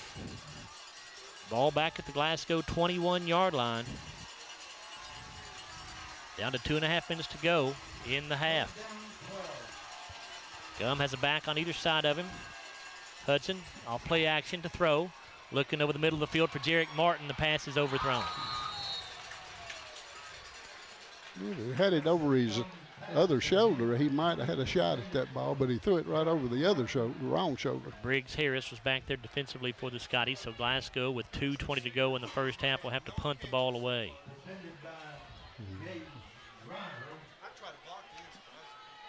Campbell will drop back into punt formation. Barren County may come with a rush right here. Jordan Harris standing around midfield for Barren County. Trojans do come after it, but Bull gets it away. It's a low line drive kick, bounces at the 47, and of course a flag is down behind the play. That's got to be a foul on blocking, though. In case surely it's not against us. Ball is downed at the 47-yard line in Barren County territory. Well, this bunch threw a lot of flags last week, and they're doing it again tonight. So far, it's a 32-yard punt. But let's see what the penalty is. Officials trying to sort it out here with 2:13 to go in the first half of play. Glasgow leading 7-0.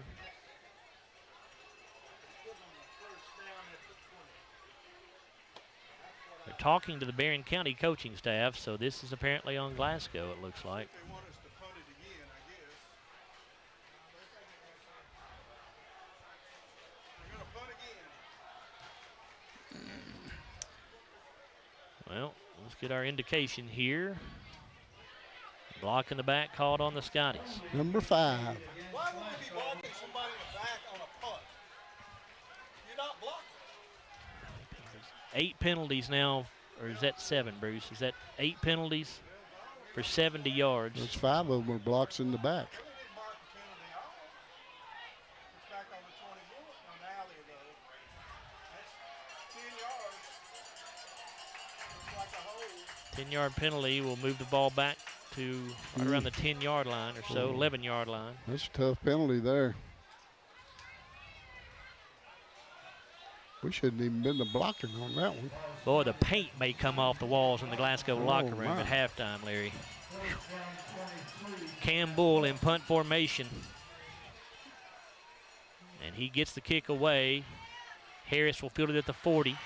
Got the 35 to 30. And he'll be taken down around the 29-yard line. That's right, number 13 on that tackle for Barren. I'll get my sheet over here. That's Gage Driver, his first of the night.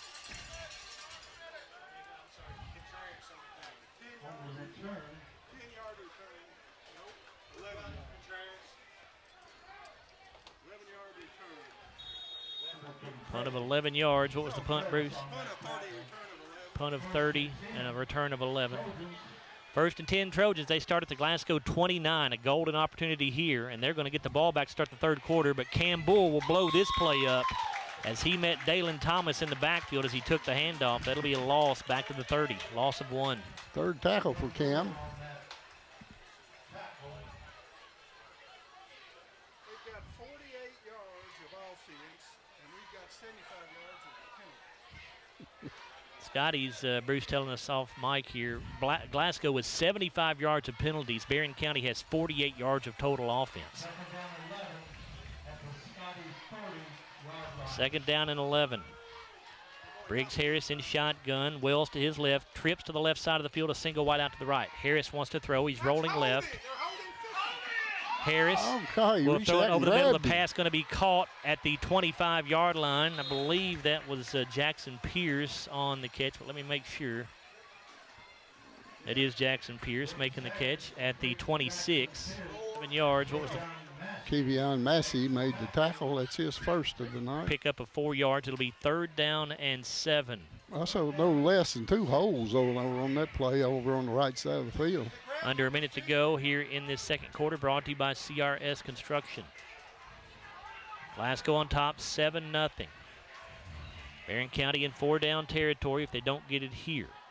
Harris and Wells are the running backs. Thomas in motion to the right from his wing back spot. They're going to give it off to Thomas as he reverses field. He's got some room around the left end, and he will be cut down shy of the first down marker around the 22. And now a flag comes in, and that'll be on Glasgow, I think, for a late hit.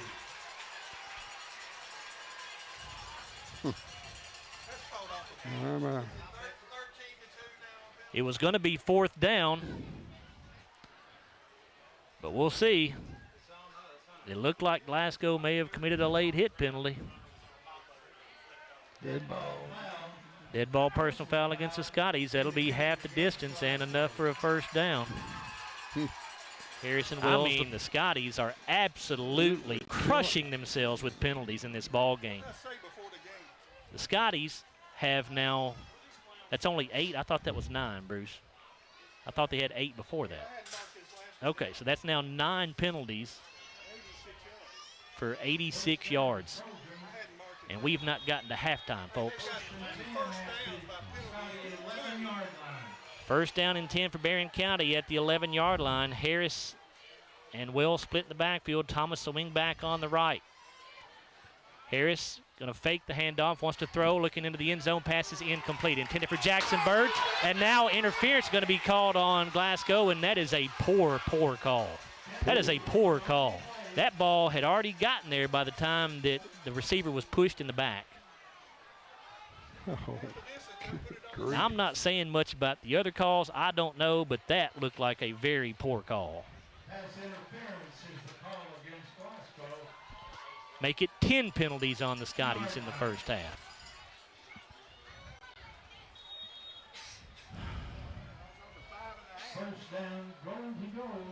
First down and 5 yards to go at the 5. According to the chains, Glasgow can get a first down. Or Barren can't get a first down, excuse me. Harris under center. Gives to Thomas. He's trying to go up the middle with it. He'll get it down close to the goal line, but he's short. 19 seconds to go. Barren County trying to save their timeout. They have 1 left. Landon Martin on the tackle, number 2 for him. And now the Trojans will burn that final timeout. This timeout brought to you by the People's Bank. The ball is at the 2-yard line, so it was a pickup of 3 yards on the carry by Dalen Thomas. I just looked at the replay over here on that pass interference. I don't know what he saw. I have no idea. I think Bird did maybe get pushed in the back, but it was after the ball had gone past him. The ball was already gone. That is not pass interference.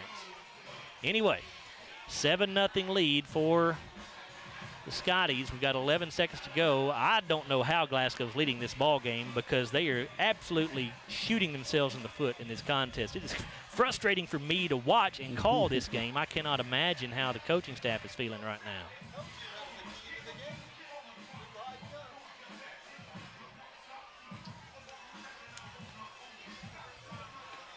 They're talking to Jackson Arnett right now. I'm sure Jackson wants some explanation on some of these calls.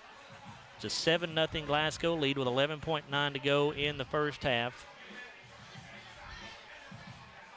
Barren County coming out back onto the field here. They are now out of timeouts.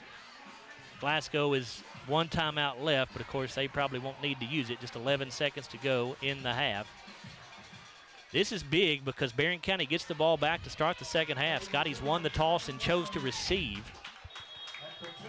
Harris under center. Straight eye formation, or actually the backs are split behind him. That's Thomas and Wells. They give it to Thomas up the middle, and he is stonewalled at first, but then in the second effort will get him down to the 1-yard line. They cannot stop the clock, and that will do it. Yeah. All right. So the Scotties get a break right there as they get, and now flags are down. What's that flag for? Who knows? The coaching staff for Barren County is not happy. They are out on the field arguing. I don't know if it's going to be against them. I mean, it can't be against Glasgow, I wouldn't think. The Scotties were all headed off the field when the flag was thrown. That's why he threw the flag, because they all left the give field, it to Thomas. I think. There was no time left on the clock.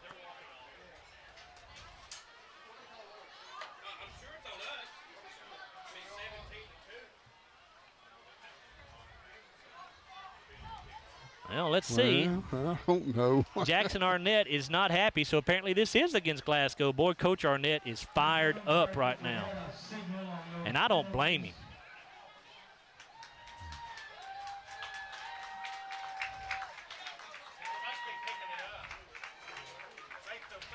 We still have not seen any indication of the penalty, have we? Did you ever give any indication at all? The half was over. There shouldn't be a penalty on anything. Unless I don't know. Well, I don't know. If there is going to be a penalty, we'll have to figure it out in the second half, I guess. They threw a flag, but never gave any indication at all. And Coach Arnett is busy arguing with the officials, and so we're not going to get a chance to talk with him at halftime here. But, boy, Jackson is not very happy at all. And now the officials all gather together there around the 25-yard line. And I was expecting a special guest up here, and here is Chris right here. So Chris Franklin from Don Franklin Auto has joined us, and we will let him sit down here in Larry's chair and have a quick word with Chris. Chris, how you doing, sir? I am doing great, Joe. How are you? I'm doing good. Now you want to get on the radio and talk a little bit about what's going on at Don Franklin Auto. Tell me about it. Man, we've always got something going on. First, how about this crowd, man? How about Great this crowd? crowd. This is like Great me and crowd. you played against. It wasn't was, yeah, every it night, was, every yeah. night. Man, we've always got lots of things going on there. You know, we're always having big sales, especially this time of the year. You know, the new models are about to come out. We started getting some 26s, so anything 25 that's left on the lot, man, we've got great deals on it. Up to $8,000, $9,000, $10,000 off. You know, people are always interested in special interest rates. So a lot of the manufacturers helping right now, anything from 1.9, 2.9, 3.9% interest. So it really keeps us busy.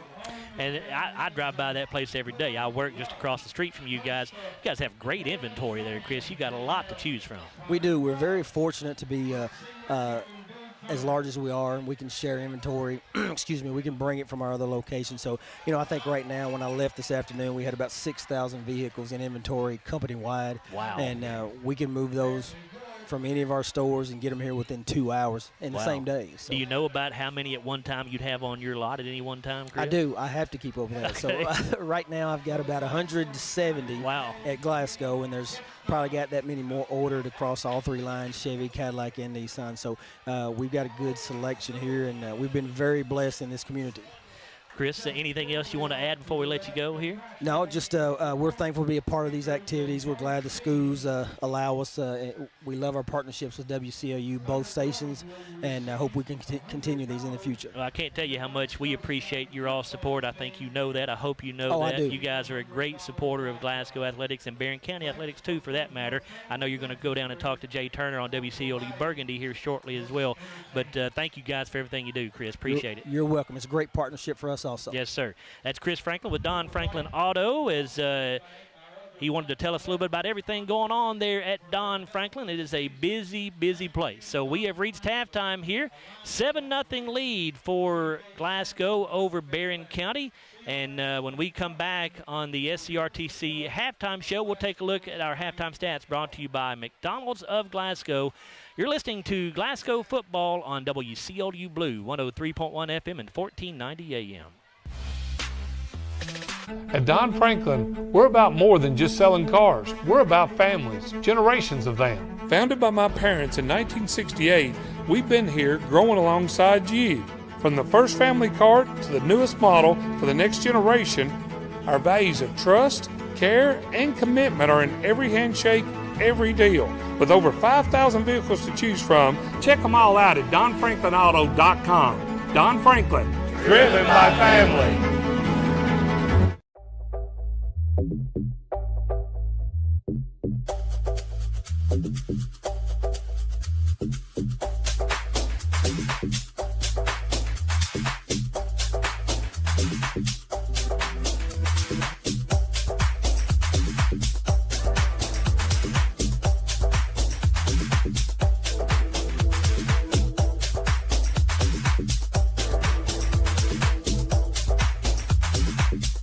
Hardee's Original Bag is back, now with even more full-size sandwiches to choose from. The new Spicy Chicken Sandwich, Hot Ham and Cheese, Hand-Breaded Chicken Tender Wrap, or Charbroiled Double Cheeseburger. Mix and match any two, with fries and a drink, just $6.99. It's been an amazing 33 years. I've been blessed to have someone by my side that I can count on no matter what. Like 3 years ago when I had that car accident, you really came through for me. So I just want to say thank you, Alan, for being my Farm Bureau insurance agent. Kentucky Farm Bureau, big on commitment. Oh, he's been great too. Right now, when you download the Hardee's app and join My Rewards, say good morning to 20% off any breakfast order of $10 or more. Wake up to the fluffy omelet biscuit or a home-style loaded burrito and save. That's goodness in Hardee's country. At Kuzma Family Dentistry, we specialize in changing smiles and changing lives.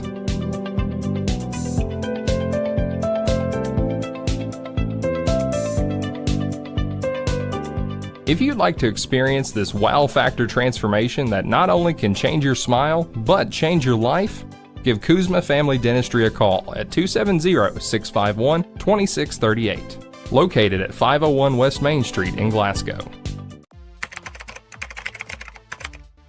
And it all comes down to this moment. There's only one roll left.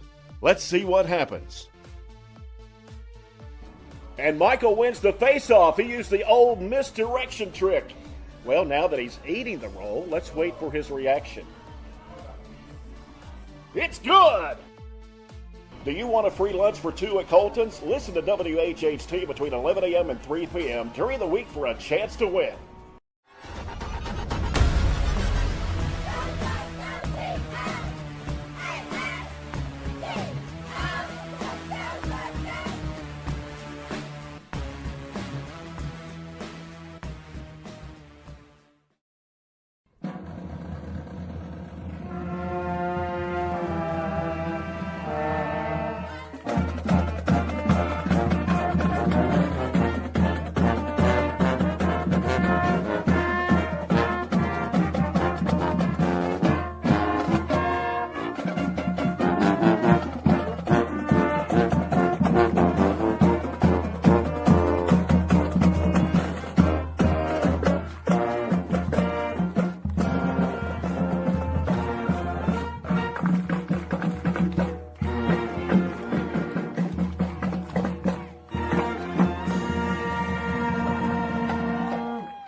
Joe Myers, Larry Alexander, Bruce Tribune back here with you. Chase Landrum, our sideline reporter.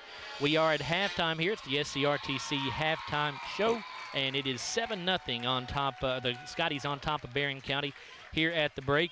Larry, there's no question about what the story of this ball game is so far. It's penalties. Glasgow's been penalized 10 times in the first half for 92 yards. There was a flag thrown at the end of the half, which we never got any indication for, so we may see another penalty on the Scotties to start the third quarter. We'll see. The Scotty defense has been great. They've held Barren County to just 60 yards, and without the 10 penalties, Scotties probably would have at least one more score on the board, you would think. You would think so, but it's just the first drive took almost half of the first quarter for the Scotties, and after that it was just punt, and we didn't get anything done, and the most part of it was the penalties that killed us. Well, it's a 7-0 lead for Glasgow over Barren County here on the SCRTC halftime show. Our halftime stats are brought to you by McDonald's of Glasgow, and for that, here are Larry and Bruce. Larry? All right, Joe, not much to talk about in this first half. Glasgow won the toss, and they decided to take the football first, and it's probably a good thing they did. It was a very poor drive to start with. They started on the Glasgow 26-yard line. 15 to go in this Campbell Myers and Rutledge first quarter of play here at Hank Roy Stadium. Back, and then they Bradley, had to the running go back back here. Punt, they're going to give it off to him. He bounces to the outside. He's got the 40. He's got the 35 still on his feet as he breaks tackles. Cameron Bull, the punter, he picked it up and ran, I think it was 30-some yards for a first down, and that gave Glasgow a little bit of life. They still had some penalties, though, going on down the field, and then a scramble on third down by Hudson Gum, and he got the pass out to Jeremiah Moore, and he took it down to the 4-yard line, and that's how the Scotties would score. It was a 13-play drive, 74 yards, went 5:59 off the clock. Jalen Bradley went over for 4 yards out for the touchdown. Jared Malagon kicked the extra point, and it was 7-0 in favor of Glasgow. Barren County would punt on their next possession. The Scotties looked like they would be in good shape, but another third down play, which a penalty was going to call it back anyway, and Jalen Bradley caught it and went off down the field and fumbled the football. Gage Driver would recover the fumble for Glasgow, and they would give the ball back to Barren County, but we had 5 punts after that, and then time ran out as Barren County was inside the 5-yard line getting ready to push it in, but they had no timeouts left and the clock ran out on them. So here at halftime, the score 7-0 in favor of the Scotties. Bruce? Thank you, Larry. As we continue our South Central RTC halftime show, let's look at our first half McDonald's stats. With Glasgow on top 7-0, each team had 5 first downs. Barren County rushed for 28 yards. They passed for 32 for a total of 60. Glasgow had 80 yards on the ground, 37 through the air for a total of 117. There was one turnover in the first half, and that was by the Scotties. They put it on the ground twice. One of them was that the mishandled snap on the punt that wound up being a first down, and we did lose a fumble on a big gain. The Trojans were penalized 4 times for 30 yards, the Scotties 10 times for 92 yards. The Trojans had 28 offensive plays in that first half, using up 15 minutes and 32 seconds of clock time. The Scotties used up 8 minutes and 28 seconds on 20 plays. Let's look at our McDonald's stats individual. Leading rusher for Barren County is Dalen Thomas with 13 yards on 6 carries. Jordan Harris rushed it 3 times for 8 yards. Corbin Wells rushed it 3 times for 6 yards. And Briggs Harris had 3 rushes for 1 yard. Harris was 6 of 10 passing for 32 yards.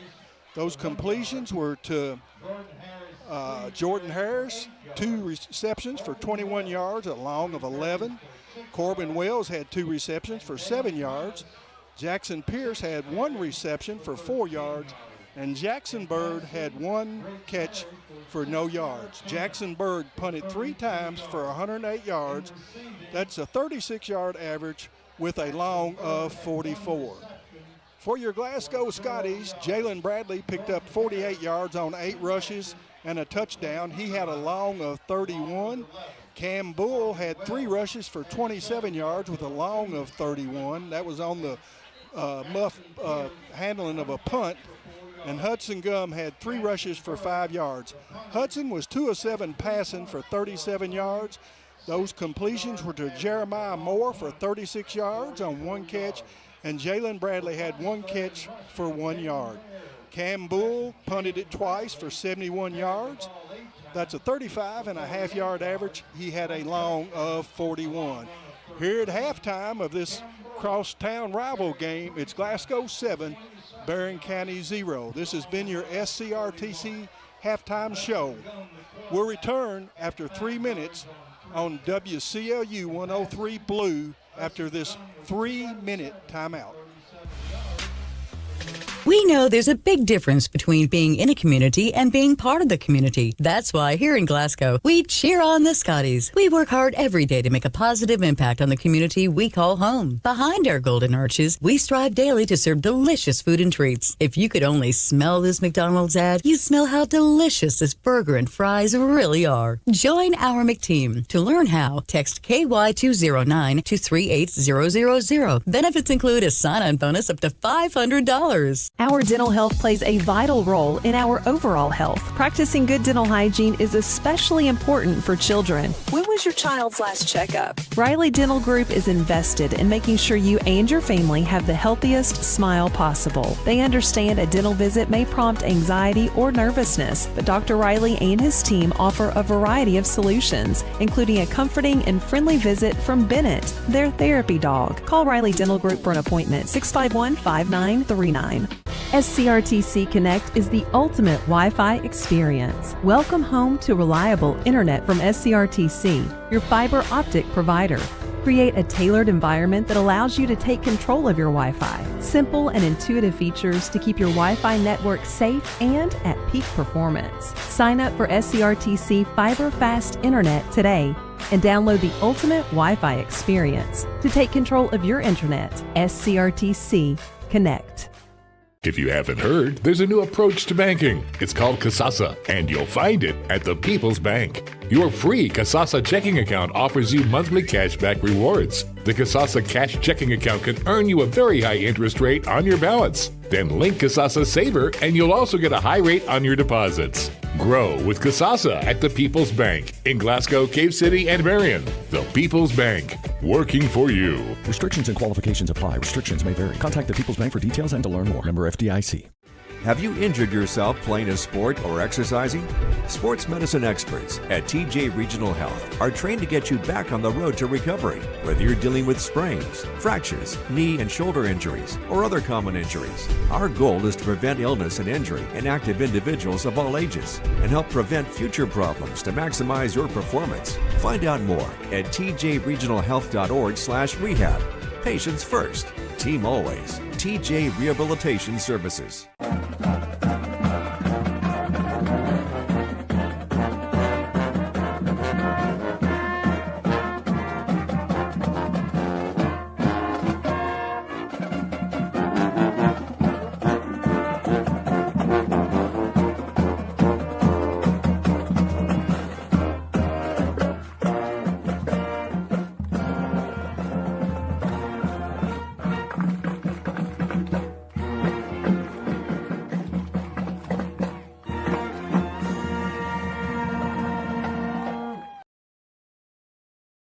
Alexander, Bruce Tribute, Chase Landrum down on the sideline for us. We are still on the SCRTC halftime show here, and we need to take a look at the upcoming week in Scotty Sports with Glasgow on top of Barren County 7-0 here at the break. Coming up this week in Glasgow Sports for boys soccer on Tuesday, they are at home against Foundation Christian Academy. On Thursday, they're on the road at Franklin Simpson. The girls soccer team on Tuesday will be on the road at Barren County. And then Thursday, they'll have a home match against Warren East.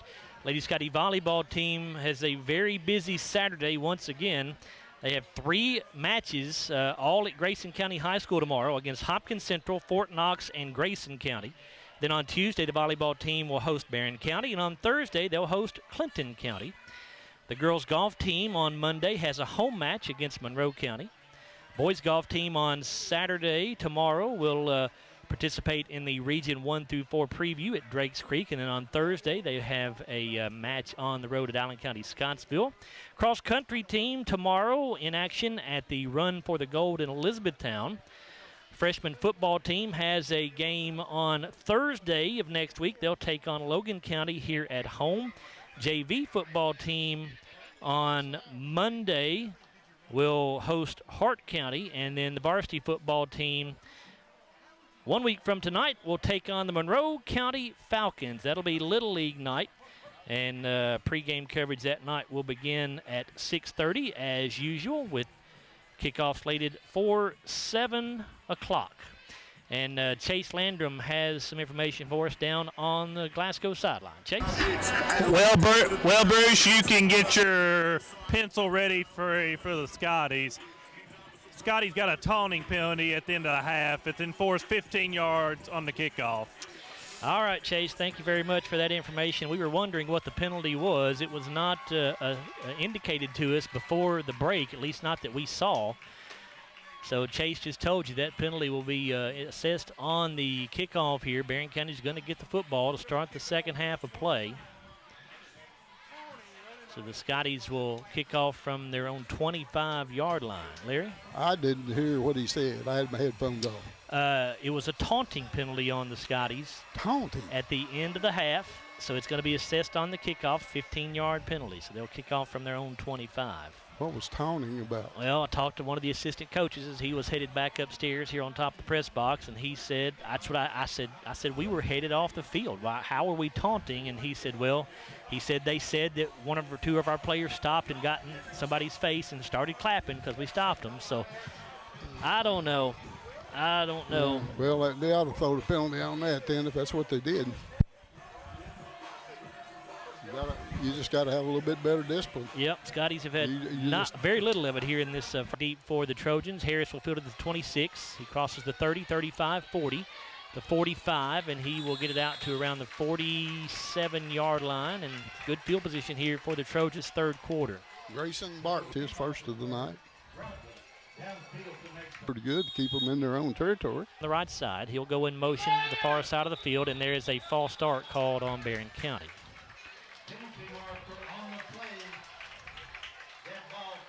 Penalty number 5 of the night on the Trojans for 35 yards, down in 12. All right, make a big play right here. They may put the ball in the air here. Take 2 shots at it.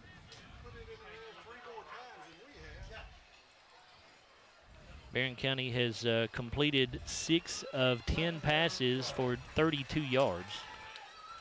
It's twice as many they threw almost twice as many. They threw 5, completed 2 last week. And now a whistle, and what do we have here? Dead ball, delay of game called on Barren County. I was not paying attention to the play clock, and apparently the Trojans weren't either. So it'll be 2nd down and 17 now. Well, they're wanting to catch up with us on penalties. We'll let them do that. That's fine. If they want to do that, we'll let them. 2nd down and 17. Ball back at the Barren County 40-yard line. Briggs Harris under center. Thomas and Harris are the wing backs. Here comes Thomas in motion. Fake the pitch to him. Harris looking to pass over the middle. It is incomplete, and flags are down. Jarek Martin going to be called for pass interference here. Oh, my goodness. Well, I won't give them a first down. It looked like to me he just tripped. I don't think it's a first down. It's just a 15-yard penalty. It's not automatic first down in high school.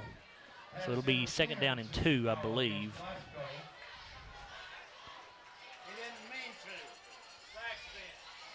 It'll move the football to the 44-yard line or the 45-yard line, where it is 2nd down and 2 for the Trojans in Glasgow territory.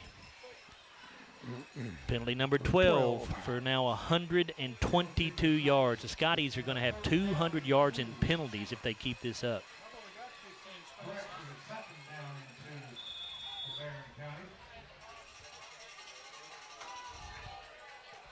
Thomas, the wing back on the right side. The backs are split. That's Wills and Harris. One wide out to the left. There goes Thomas in motion.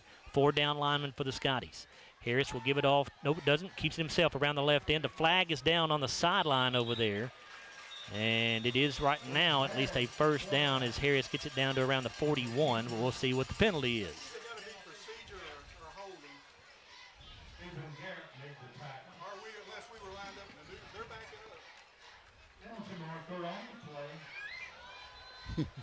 Illegal motion, the indication against Barren County. That's a 5-yard penalty. It'll move the ball back to the 50-yard line. It'll be 2nd down and 7.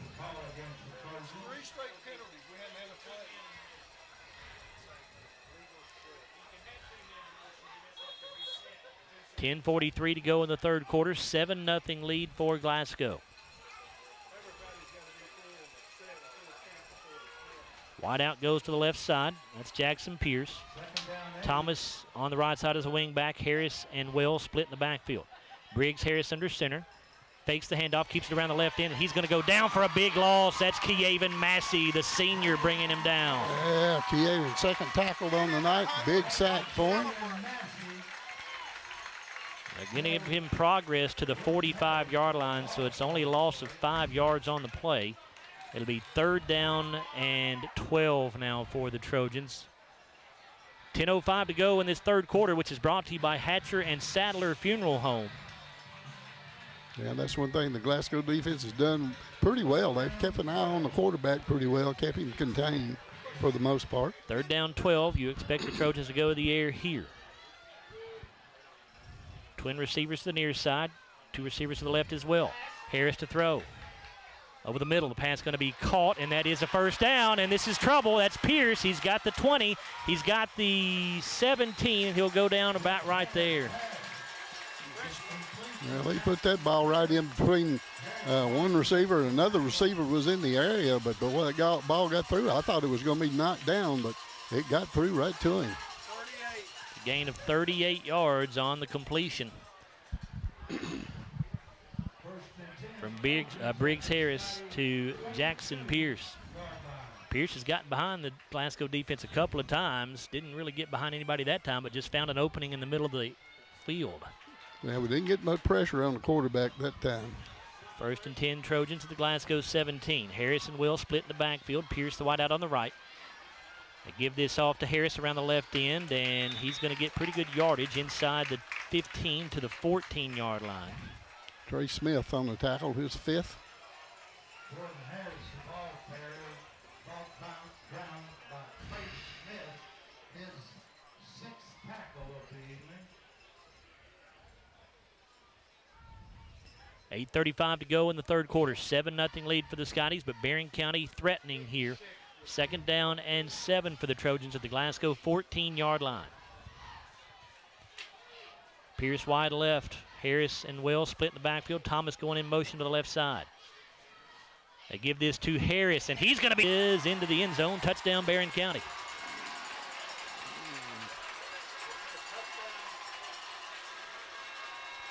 $7:29 to go in the third quarter. The Trojans have cut the Glasgow lead to 7-6 with the extra point pending.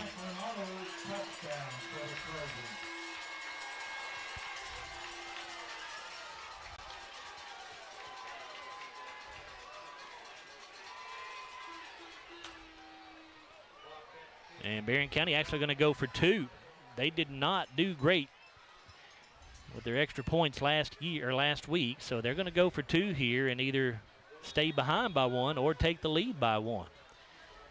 Harris under center, the backs are split. Thomas in motion to the near side. Harris wants to throw off play action. He's under pressure. Going to run with it, and he is going to get in, they say. So Barren County takes a 1-point lead at 8-7, 7:29 to go in the third quarter. And we'll take a timeout here. You're listening to Glasgow football on WCLU Blue, 103.1 FM and 1490 AM.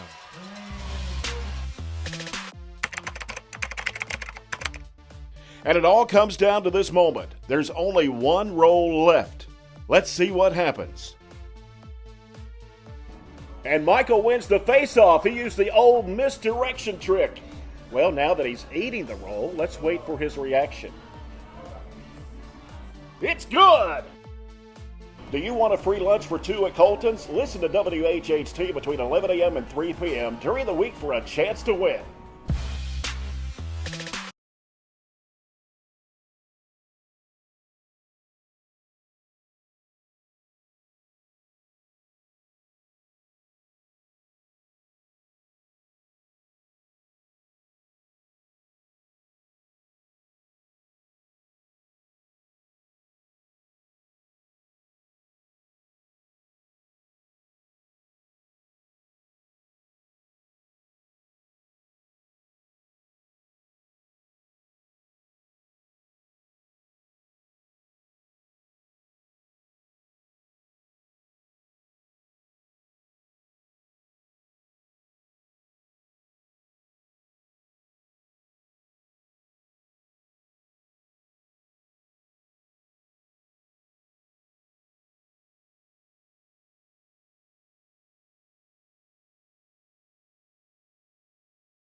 Just reached out and grabbed the guy by the jersey. I'm not sure what he was thinking.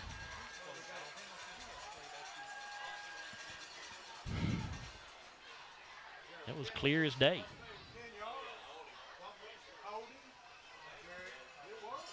The penalty will back it up to the 22-yard line.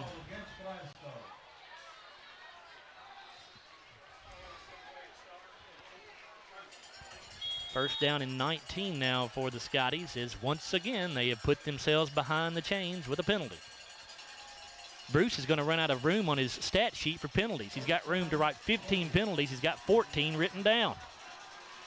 Hudson Gum to throw. Pass going to be caught by Austin at the 28. He's across the 30, and he'll be run out of bounds at the 35-yard line, I believe. Gage Driver on the tackle, number 2 for him. Well, they move it back to the 34 now.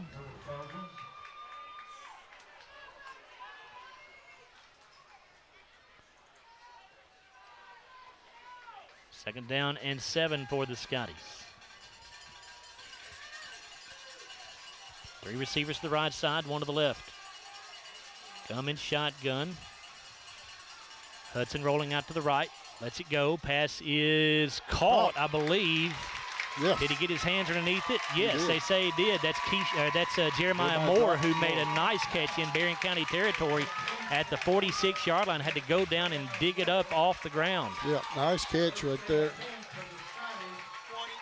There's 2 receivers over there. They didn't know which one it was going to be for. It's a pickup of 20 yards. First and 10 for the Scotties at the Barren County 46. 3 receivers to the near side, 1 to the right. And Barren County jumps off sides. I don't think the Scotties moved. I don't think so. They did not. It'll be a 5-yard penalty against the Trojan defense. Coming. That'll put the football down at the 41-yard line. It'll be first down and 5 for Barren County. They now have 8 penalties for 50 yards.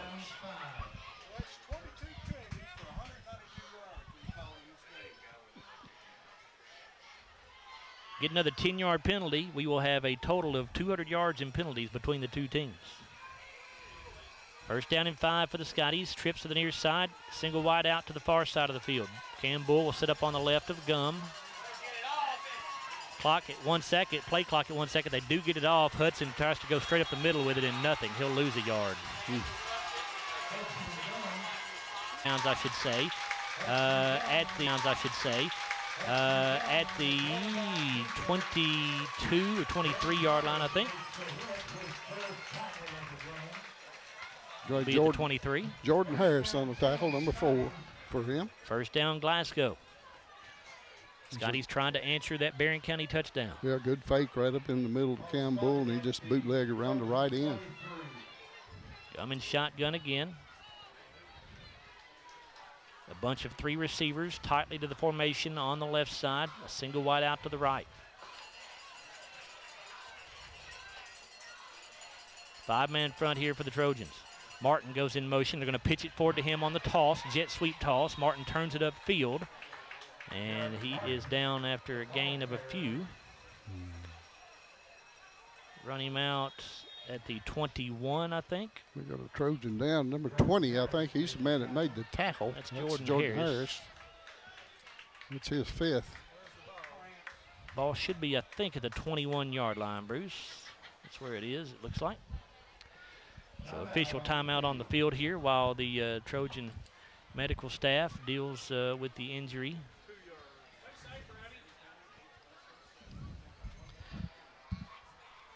Let's take a look at some scores that are coming across for us here. It is Adair County leading Metcalfe County 7-2 in the bottom of the 8th inning. At the end of the 3rd quarter. That's a baseball score. Let's see. McLean County 36, Caverna nothing after 3 quarters of play. Monroe County leading Allen County Scottsville 25-7 after 3. St. X on top of Bowling Green. Actually, that's a final. Final score in that one, St. X defeats Bowling Green 27-10. So the Purple start the season 0-2. Wonder when the last time was that happened. I don't know. Edmondson County over Clinton County 21-6 at halftime. It's Anderson County over Grayson County 33-7 at the end of the 3rd. Greenwood on top of Warren East 21-6. That also at halftime, and those are all the updates we have for you at the moment.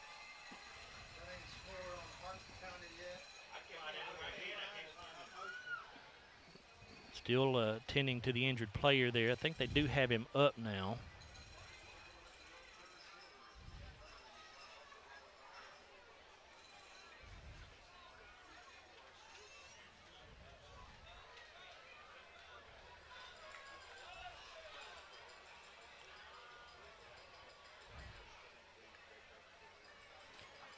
Well, maybe they don't. I'm not sure. They do not have him up over there. He's still down on the field. I didn't catch the number. Larry said it was 20. I think it's that's 20. Jordan Harris. I believe that's who it is. He's the one that made the tackle, I think. Yeah, that's right, Larry. As we see, they sit Jordan up now, trying to stand him up. And he is not putting any weight on that right leg.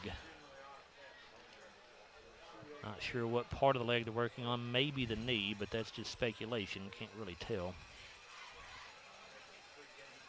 But definitely not wanting to put any weight on that right leg.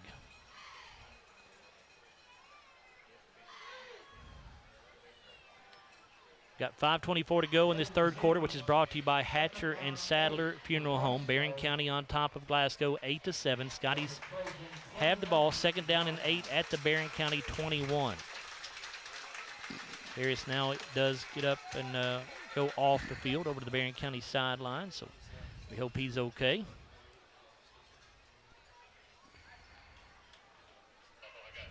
So we'll get back to action now with Hudson Gum in shotgun. Keyshawn Austin, Jeremiah Moore, the wideouts to the near side. Jalen Bradley and Jarek Martin, the wideouts to the far side.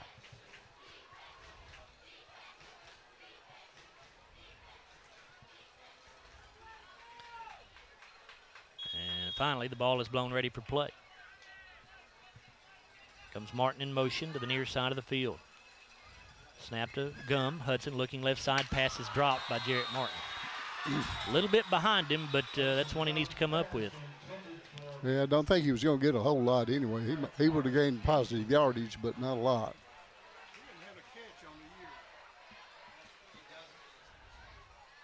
Jarek still looking for his first catch of the season. 5:14 to go in the third quarter of game number 2. He had a couple of good ones against Logan County in the scrimmage game.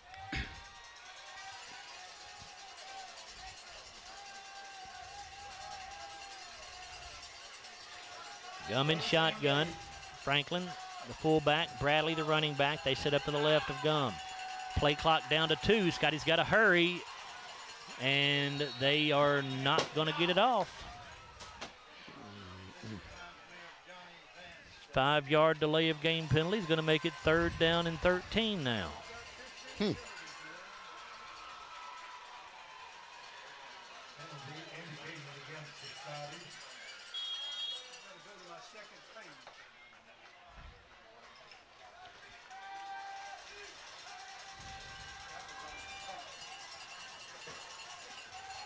Wide out each way. Franklin and Bradley now move out of the backfield, and now it's an empty backfield with Gum in shotgun on 3rd and 13. Gum throws over the middle. It's incomplete. Looking for Grayson Bartley, and it was thrown at his feet. 4th down and 13.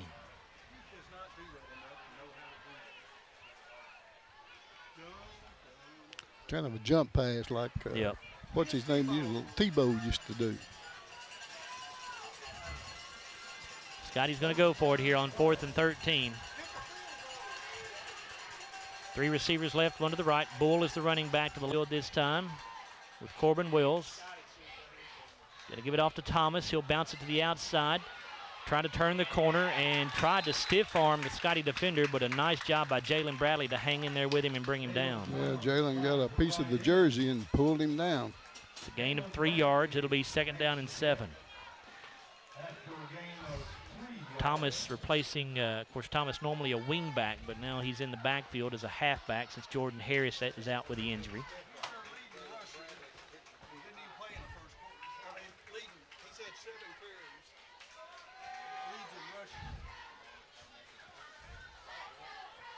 Second down 7 for the Trojans at their own 29.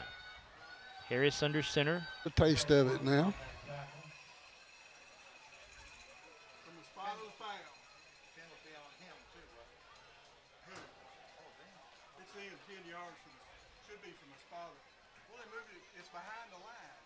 Holding indicated against the Trojans. So holding penalty will move the ball back to the Barren County 18-yard line. Second down and 18 here.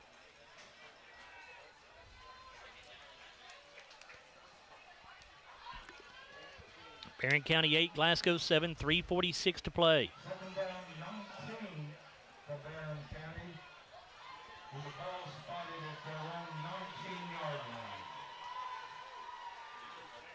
Harris going to give this off on an underneath handoff to Thomas, and he will break out of the pack and get out to around the 23 or 24. Chase, you down there with us? I understand you have a question for Bruce. What you got for us? That's for a long time now. How many is the most penalties you've kept up with in one game? You know, Bruce? He's not sure. You've stumped him, Chase. But I got a feeling this is going to be in the top 10. No question about that. It may be number one. 3rd down and 13 for the Trojans. Harris to throw, looking down the left sideline. It is incomplete. It's overthrown, intended for Jackson Bird. Good coverage by Jalen Bradley. So that'll bring up 4th down and 13. The Trojans will have to punt the ball away with 2:45 to go in this 3rd quarter. Again, this quarter brought to you by Hatcher and Sadler Funeral Home.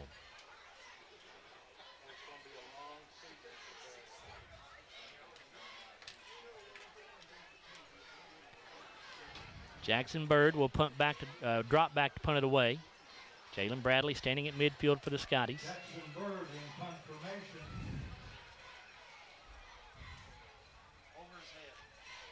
Snap a little high. Bird brings it down. Scotties go after it, but don't get there. Punt's going to bounce at the 45 and takes a Barren County roll into Glasgow territory to the 48-yard line. Pretty good punt. Well, make it the 47-yard line. Scotty, 47-yard line. Punt of 30 yards with no return. Glasgow from that point. 1st and 10 for the Scotties as they get really good field position to start this drive. Need to take advantage of it. The Scotties trail 8-7, 2:35 left in this 3rd quarter. Yeah, if you're going to do it, you better do it now.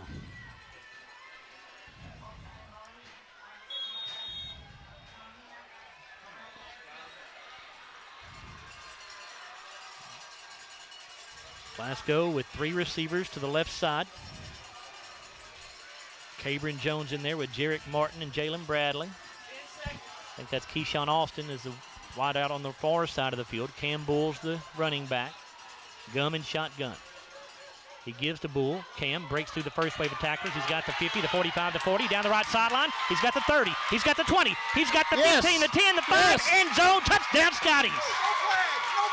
There's a flag on the play. No flags, Larry. Don't see any.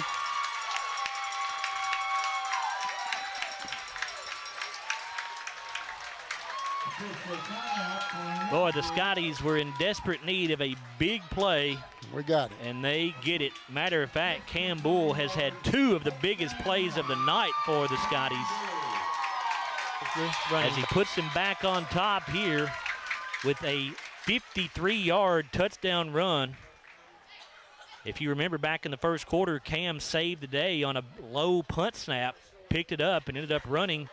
Made a great run for a 1st down to keep that drive alive, and that led to Glasgow's other score of the ball game. So Cam Bull has had 2 huge plays. Do we go for 2 here? Offense looks like it's going to stay on the field here, Larry. The Scotties lead 13-8. Barren County went for 2 and made it on their only score of the night. So kind of forces the Scotties' hands here.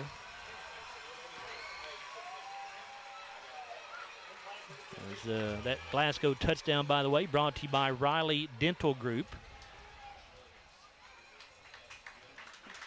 Was a timeout called? Or we're dealing with the injured player for Barren County. I'm sorry. That injured player for the Trojans is Steele Whitaker, but he gets up and runs off the field, so he looks like he's okay.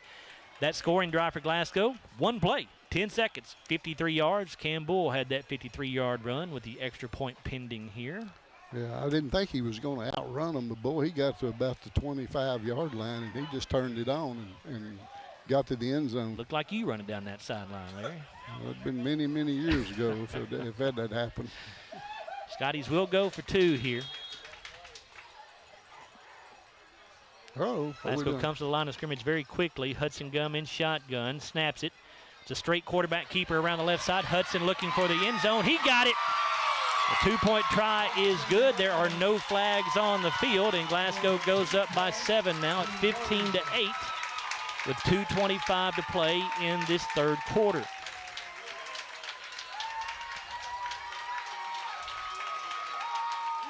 So right now, Cam Bull certainly has the advantage as our Glasgow player of the game. with the plays that he has made.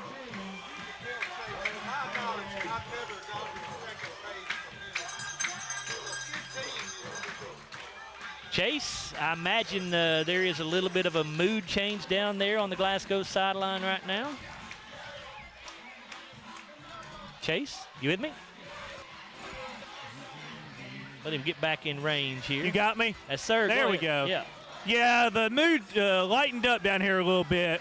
Now you're looking to get a stop on defense. 2:25 to go in this third quarter. Jared Malagon will kick it away for the Scotties. And this ball going to be fielded at the 11-yard line by Thomas. He's across the 20, 25, and he'll be run out of bounds around the 27-yard line. And the 15, Grayson Bartley, second tackle for him. So give him the 28. Return of 17 yards. 30.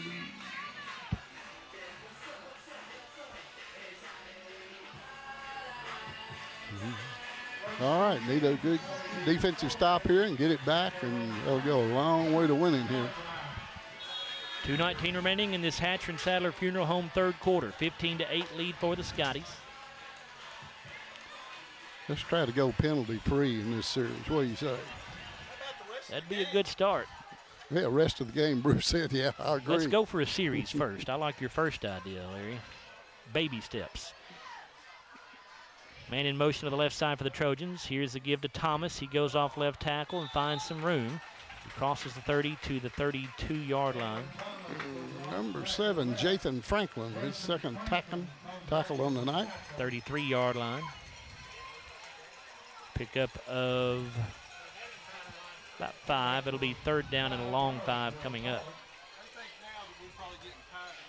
Or second down and a long 5, I'm sorry.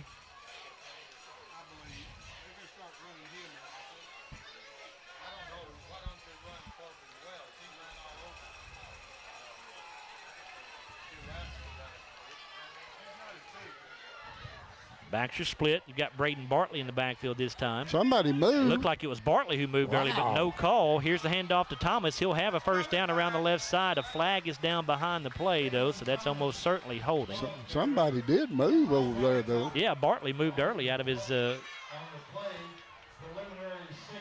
These referees, they miss all the little stuff. It is a hold called on Barren County. The flag is at the 37, so it'll put it back at the 27-yard line. Good run by David Thomas. He's a good runner. He runs the football well. Former Glasgow player. He transferred over to Barren County after his sophomore year. He did well as a sophomore here. Played with it really well. Started on both sides of the ball.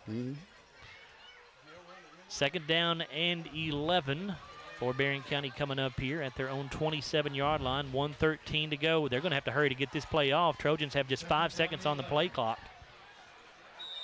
And they're going to call a timeout. John Myers saw it winding down and was afraid that was not going to get that play off. Scotty's on top 15-8. And let's take a moment to look at some other scores that may have come across since we last checked. The final score, McLean County defeats Caverna 44-8. Franklin Simpson on top of Warren Central 42-14 after 3 quarters of play. Russell County beat somebody 35-20. Whoever sent that score in didn't tell me. They were playing LaRue County. LaRue County, okay. So Russell County down LaRue County 35-20. Butler County and Ohio County 7-7. Trigg County leads Hart County 21-19 at halftime. So Hart in danger of starting 0-2 as well if they don't come back and get a victory there. Second down and 11 for the Trojans at their own 27. Harris under center. Here comes Thomas in motion to the near side. Going to fake the pitch there. Harris wants to throw. Setting up a wide receiver screen to Bird, and it is read well as the Scotties stuff him. Derek Martin. That is Jarek's 4th tackle tonight. That is a loss of a yard back to the 26. 3rd down 12 now for the Trojans. 39 seconds to go in this third period. Scotty's in front 15-8. A big play here. Defensively. Scotty's running a man onto the field late here. Harrison shotgun, 3 receivers to the near side. He's rolling to the near side. Under pressure, gets away from it. Now under more pressure, and he is going to be taken down. It won't be a sack. He got back to the line of scrimmage, I believe. Actually may have gained a yard to the 27, but only a 1-yard gain on 3rd and 12. Jathan Franklin made that tackle. That's number 3 for him. And that is going to be the end of the third quarter of play.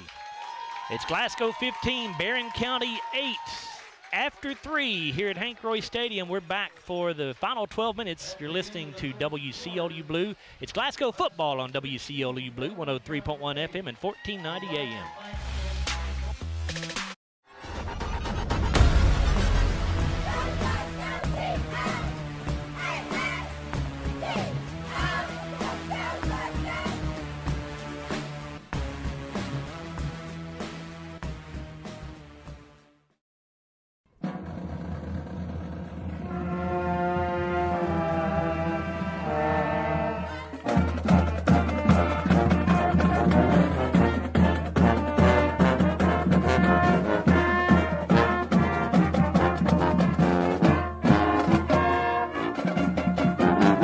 Pitch it to Jones as he sweeps around the right end, and he is going to lose yardage here. Going to lose 2 back to the 41-yard line. It'll be 2nd down and 12.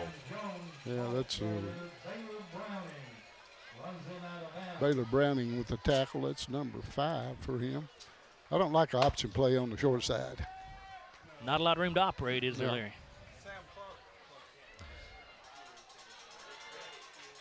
Gum in shotgun again. Bull now in there at running back. 2 receivers to the right, 1 to the left.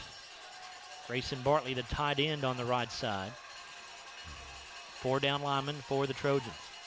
Gum fakes the handoff, going to keep it himself, trying to get around the right end, and not much, maybe a yard.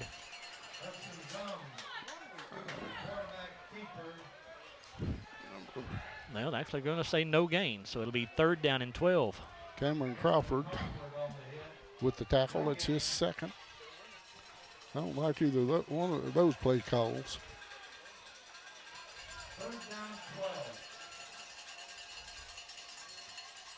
11:16 to go in this 4th quarter, which is brought to you by Scooters Coffee. Gum in shotgun, 3 receivers to the left side, 1 to the right. Bull is the running back.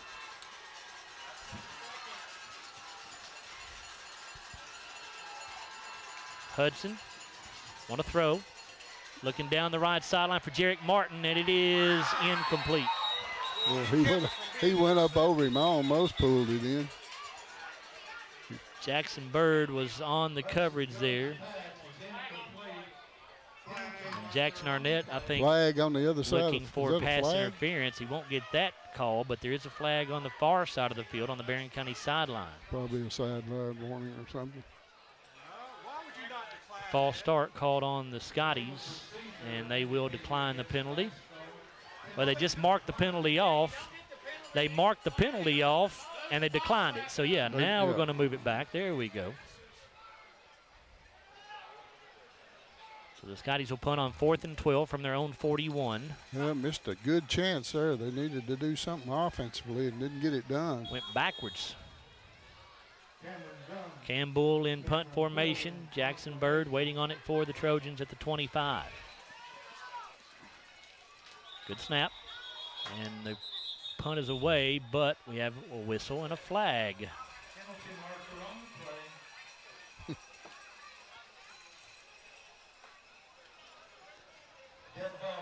Offsides on Barren County, so they were lined up offside. Still going to be 4th down, though. It'll be 4th and 7 instead of 4th and 12.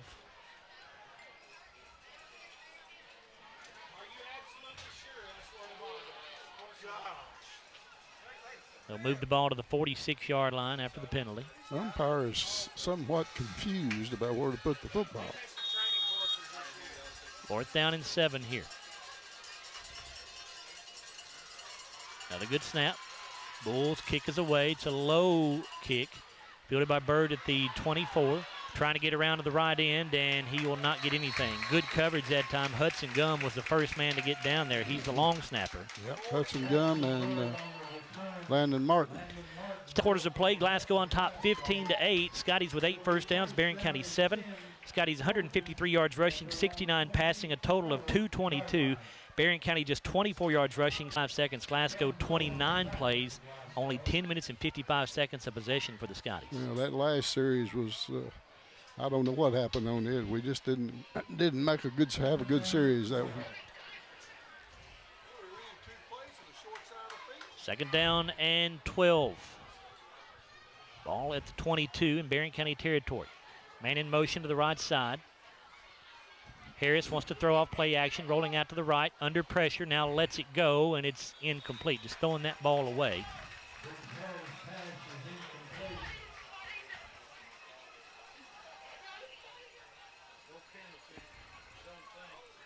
It'll be 3rd down and 12. 9:53 to go in this ball game. Glasgow on top, 15-8. This 4th quarter brought to you by Scooters Coffee.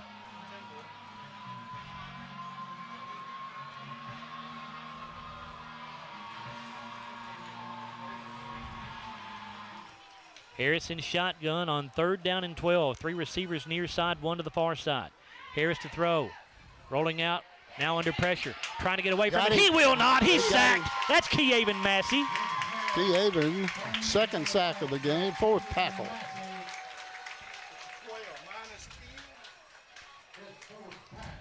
It's a loss of 10 yards on the play, back to the 12-yard line.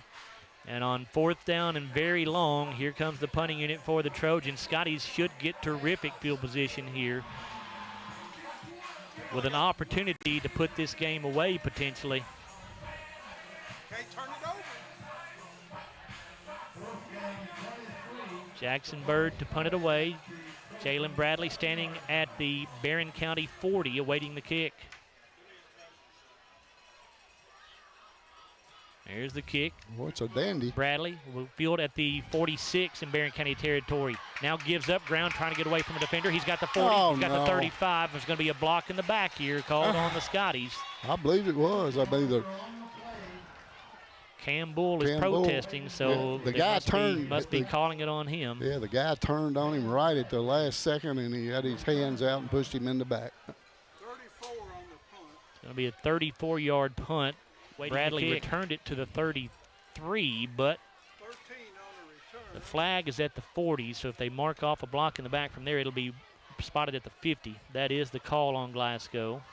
It's a 10-yard penalty. Penalty number 16. Yes, you heard me right. 1-6. That's crazy. On the Scotties. Gosh. For how many yards now, Bruce? 157 penalty yards. Barren County has less than 100 yards of total offense. I'm amazed that we're leading in this game with all those penalties. We should have 3 or 4 touchdowns on the board by now. 2 receivers to the left side, 1 to the right. Gum in shotgun with a back on each side of him. Scotties still have great field position here right at the 50. Here's the give to Cam Bull. He'll take it off right tackle. Breaks through the first wave. He's at the 45, the 40, and almost broke it. A shoestring tackle by Briggs Harris saved probably what would have been a touchdown, but it's still a Glasgow first down to the Barren County 36. You're right. If he gets out of that little shoestring, he got him by the ankle and wouldn't let him go. He did a good job. But, boy, if Cam gets away there, he's gone. Pick up a 14 yards with a back on him. Cam now has carried the ball 5 times for, what is that, 94 yards, Bruce? First down and 10 for the Trojans, or excuse me, for the Scotties. Hudson Gum looking at the sideline for the play calls. They signal it in. 2 wide outs to the left. Franklin, the fullback on the left side. Give the handoff to Bradley on a delay. Now Jalen starts left, comes back right, now goes up the middle with it, and he's still on his feet as he gets down to around the 30-yard line. A tough, hard run that time by Jalen Bradley to pick up 6. Yeah. Cole Meadows with a tackle, number 50. That's his second. Second down and 4 here. Boy, if Glasgow can milk this clock a little bit more and put this thing in the end zone, now still a long way to go, but it would really improve the Scotties' chances of coming out of here with a victory. Down to 7:34 in the ball game right now. Glasgow up 15-8. Second down and 4 at the Barren County 30. Gum in shotgun. Franklin a wing back on the right side. Bradley the running back. Austin and Martin, the wideouts. Here's Bradley up the middle with it. Jalen going to cross the 20 to the 19-yard line, and that'll be another Glasgow first down. Gage Driver on the tackle, number 3 for him. Give him the 18-yard line, actually. They were just a quick hitter right off right tackle. We found a good hole, good blocking on that right side. We've got 2 players that have rushed for more than their whole teammates. Bradley, the running back again. Gum in pistol. Franklin, the fullback, on the right side. Austin and Martin wide to the left. Bartley, the tight end, on the right. Gum gives to Bradley. Jalen slips a tackle in the backfield. He'll get to around the 15 before his momentum is stopped. Or at the Barren County. That'll be a pickup of 4. Big number 55, Grayson Billingsley on that tackle. Is there a flag on the play? There is. False start called on Glasgow, so make it 1st and 15. Guess what?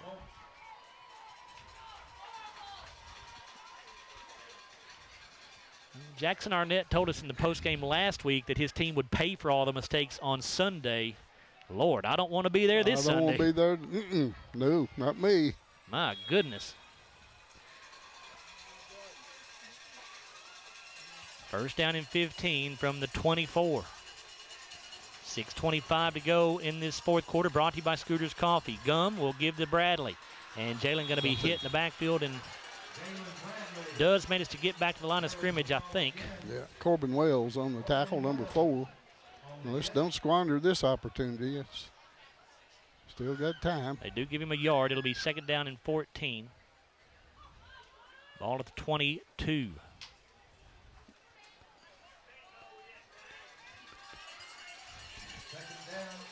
Bradley, the running back, sets up to the left of Gum. Franklin, the fullback. Martin and Austin are wide to the right side this time. Gum has the snap. Pitches it out to Bradley on a quick pitch, trying to get to the corner. He does. He has got the 15, the 10, still on his feet. Inside the 5, into the end zone. Touchdown, Scotties! Yes! Boy, he's got some speed and quickness. He got away from 3 tacklers on that play and got in the end zone. No flags on the play. We got to make sure we scan the field after any big play this game. It's now 21-8 Glasgow, 5:29 to go in this contest, and now Jared Malagon will come on for the PAT. The right side.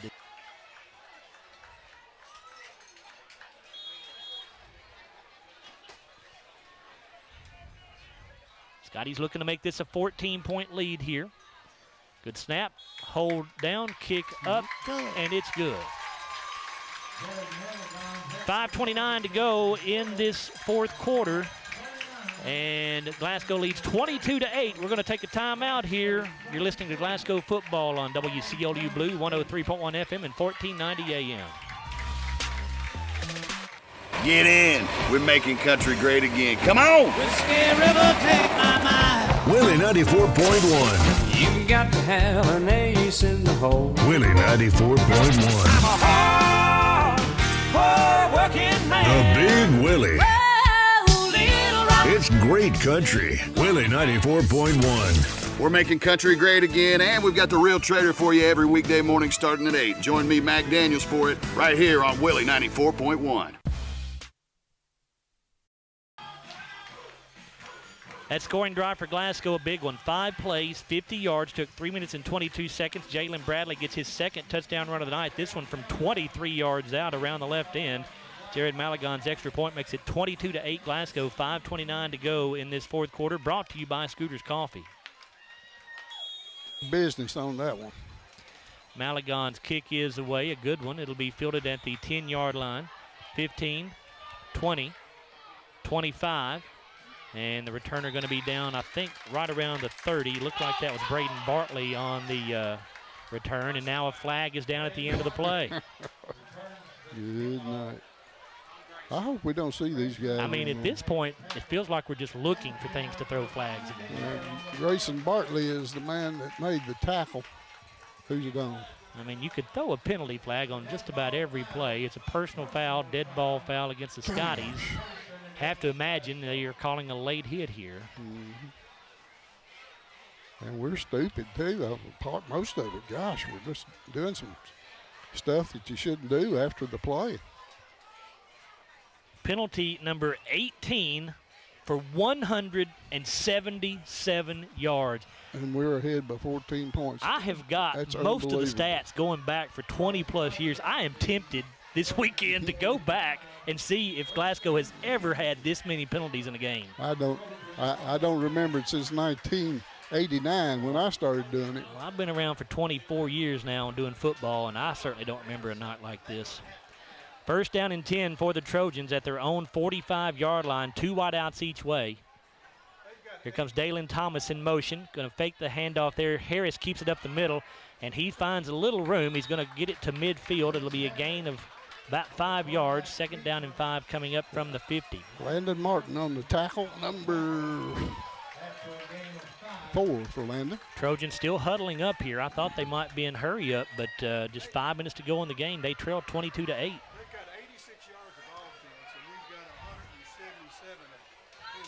Barren County, or Glasgow has twice as many penalty yards as Barren County has total yards of offense. Second down and 5. Harris under center. The backs are split. Here comes Bird in motion to the near side. A whistle, and we're going to have a timeout called by the Scotties. So the Glasgow coaching staff saw something there they did not like. So we'll stay right here during this timeout. And we will remind you that next Friday night, Scotties are back here at home at Hank Roy Stadium. It'll be Little League night as Glasgow entertains the Monroe County Falcons. Pre-game coverage with the Don Franklin Auto Countdown to Kickoff show begins at 6:30 here on WCLU Blue. And kickoff slated for 7 o'clock between the Scotties and Falcons next Friday night. We had to play our butts off last year to beat them over there. We did. And it looks like they're a pretty good team. And they beat Allen County Scottsville pretty well. The last time we saw, well, now it's a final score. Monroe County does defeat Allen County Scottsville 24-14. So ACS has started the season 0-2. They got hammered last week by Station Camp out of Gallatin, Tennessee. Yeah, they must be down a little bit. Franklin Simpson has defeated Warren Central 49-14. Edmonson County over Clinton County 28-14 at the end of the third quarter.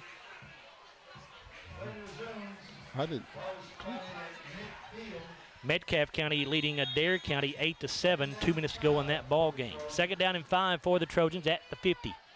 Glasgow in front, 22-8. 4:41 to go in the game. Here's the give to Dalen Thomas. He'll go up the middle with it and gain 3 to the 47. Number 50, Xander Contreras on that tackle. That's his 4th.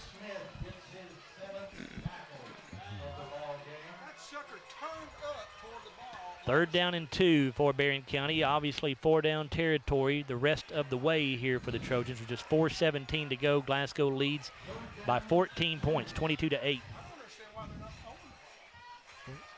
Still huddling up.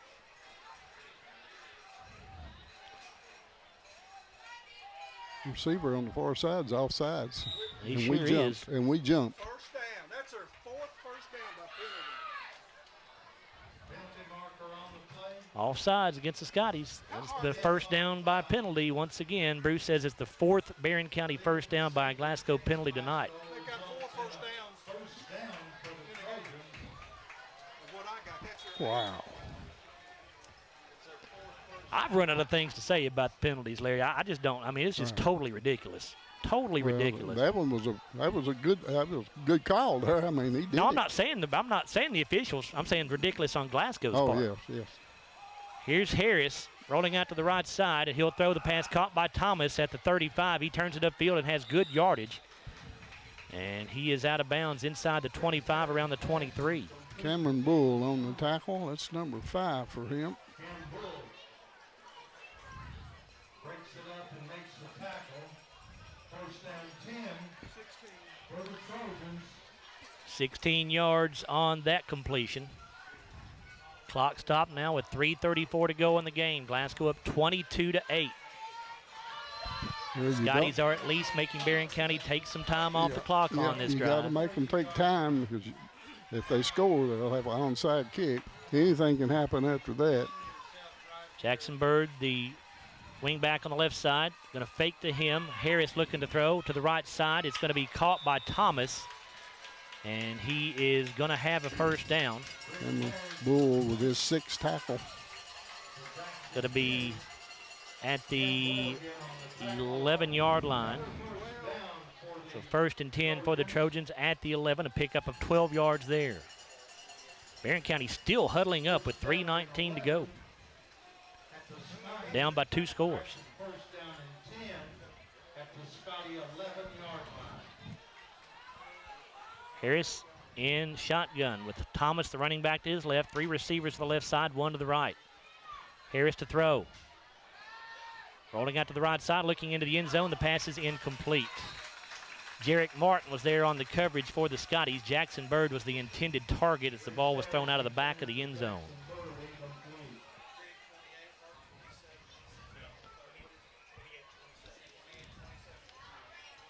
Guys, we got to pick a player of the game for both teams, so let's start thinking about that if we could. I got a feeling I know who Glasgow's player of the game is going to be, but we need to be thinking about Barren County. Bruce, if you can help me out with that since you got the stats. Harris in shotgun, fumbles a snap, ball is loose and still loose, and I think Glasgow may have gotten it. Let's see. They did. Yes.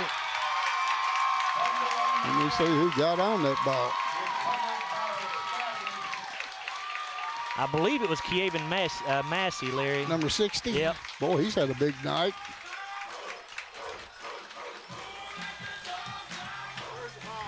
Bruce, if you can help me. Ball is resting at the 19-yard line, so the Scotties are going to take over there. 1st and 10 with a 22-8 lead and 2:49 to play.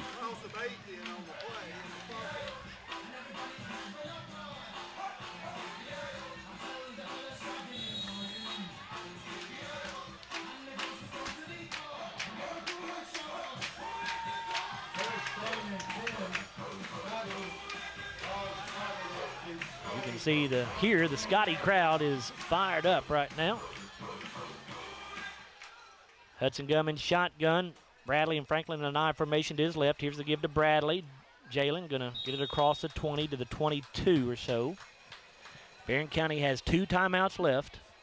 2:39 to go. And they will use one of those timeouts right here. Actually, no, it's an official timeout. Number 17, Baylor Browning on that tackle. That's his 6th tackle tonight. Jalen Bradley down with what appears to be a cramp after running the football on that play.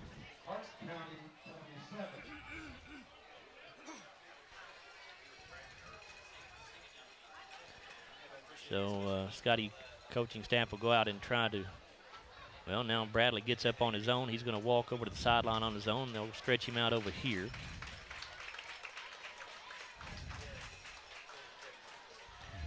Bradley picked up 2 to the 21, so it's 2nd down and 8.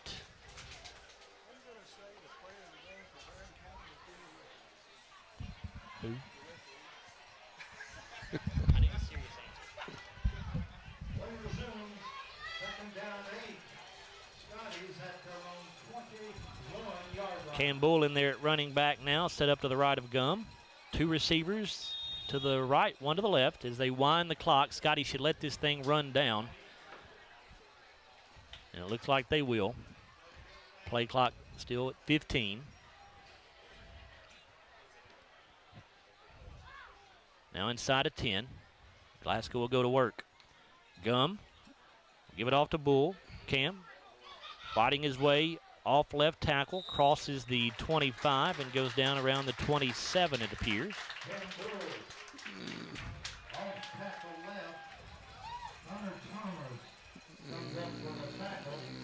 Connor Thomas on that tackle. That's number 3 for him. third down here. Barren County not using a timeout. A little surprised by that. I guess Coach Myers figures this one may be over with. Gum in shotgun, or pistol, excuse me, with Bull behind him. 2 wideouts to the right side of the field. On 3rd and 3, play clock inside of 5. Here's the snap. Give to Bull again. Cam looking for that first down marker, and he has it, and that will most certainly do it. Scotties can now run the clock out if Barren County chooses not to use those 2 timeouts. Batavian Fryer on that tackle. That's number 2 for him. All right. And that carry puts Cam Bull over the top of 100 yards rushing, 104 on the night.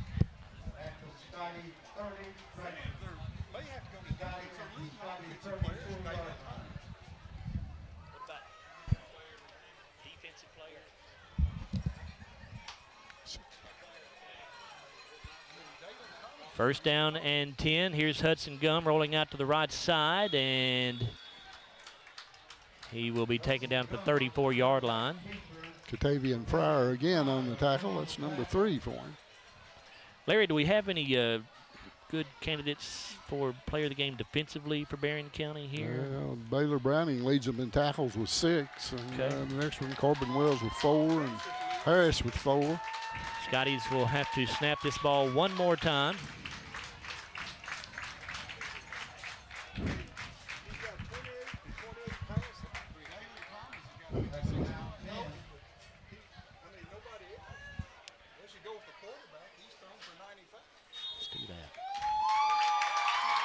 And the Scotties take the knee, and that will do it.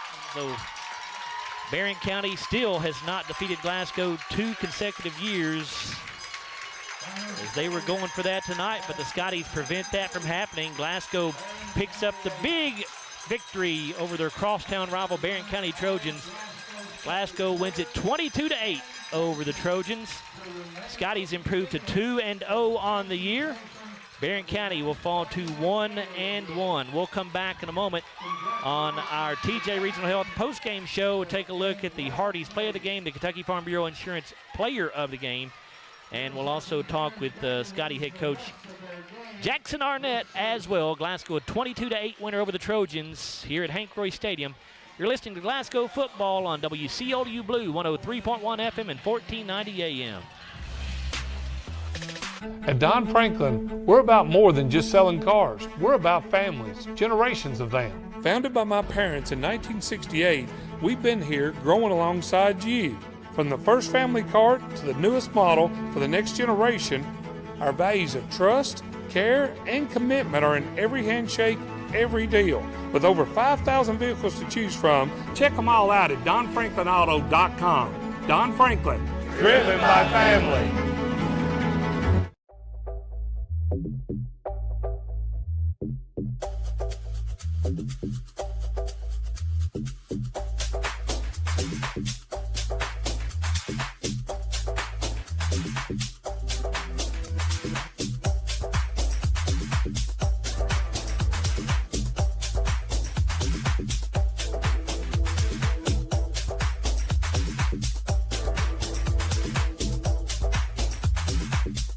Hardee's Original Bag is back, now with even more full-size sandwiches to choose from. The new Spicy Chicken Sandwich, Hot Ham and Cheese, Hand-Breaded Chicken Tender Wrap, or Charbroiled Double Cheeseburger. Mix and match any two, with fries and a drink, just $6.99.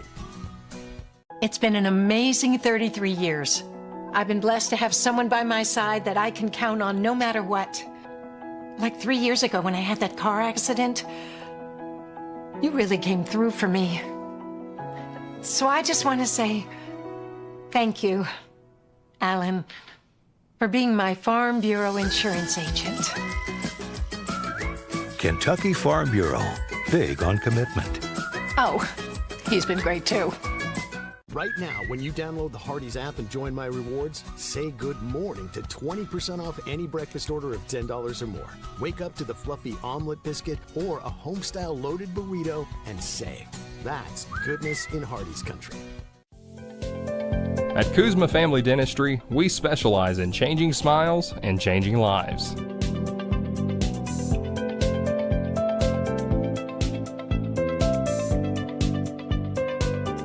If you'd like to experience this wow factor transformation that not only can change your smile, but change your life, give Kuzma Family Dentistry a call at 270-651-2638. Located at 501 West Main Street in Glasgow. And it all comes down to this moment. There's only one roll left. Let's see what happens. And Michael wins the face-off. He used the old misdirection trick. Well, now that he's eating the roll, let's wait for his reaction. It's good! Do you want a free lunch for two at Colton's? Listen to WHHT between 11 a.m. and 3 p.m. during the week for a chance to win.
Joe Myers, Larry Alexander, Bruce Tribune back here with you, along with Chase Landrum, who is our sideline reporter, as the Scotties pick up a 22-8 victory over the Barren County Trojans to go to 2-0 on the year. This is the TJ Regional Health post-game show, and we need to take a look at our final stats, which are brought to you by McDonald's of Glasgow, and we'll let Larry start us off. Larry? All right, Joe. Glasgow won the toss and decided to take the football. The first drive was not pretty to start with. Glasgow was going back on a fourth down to punt. The snap was low.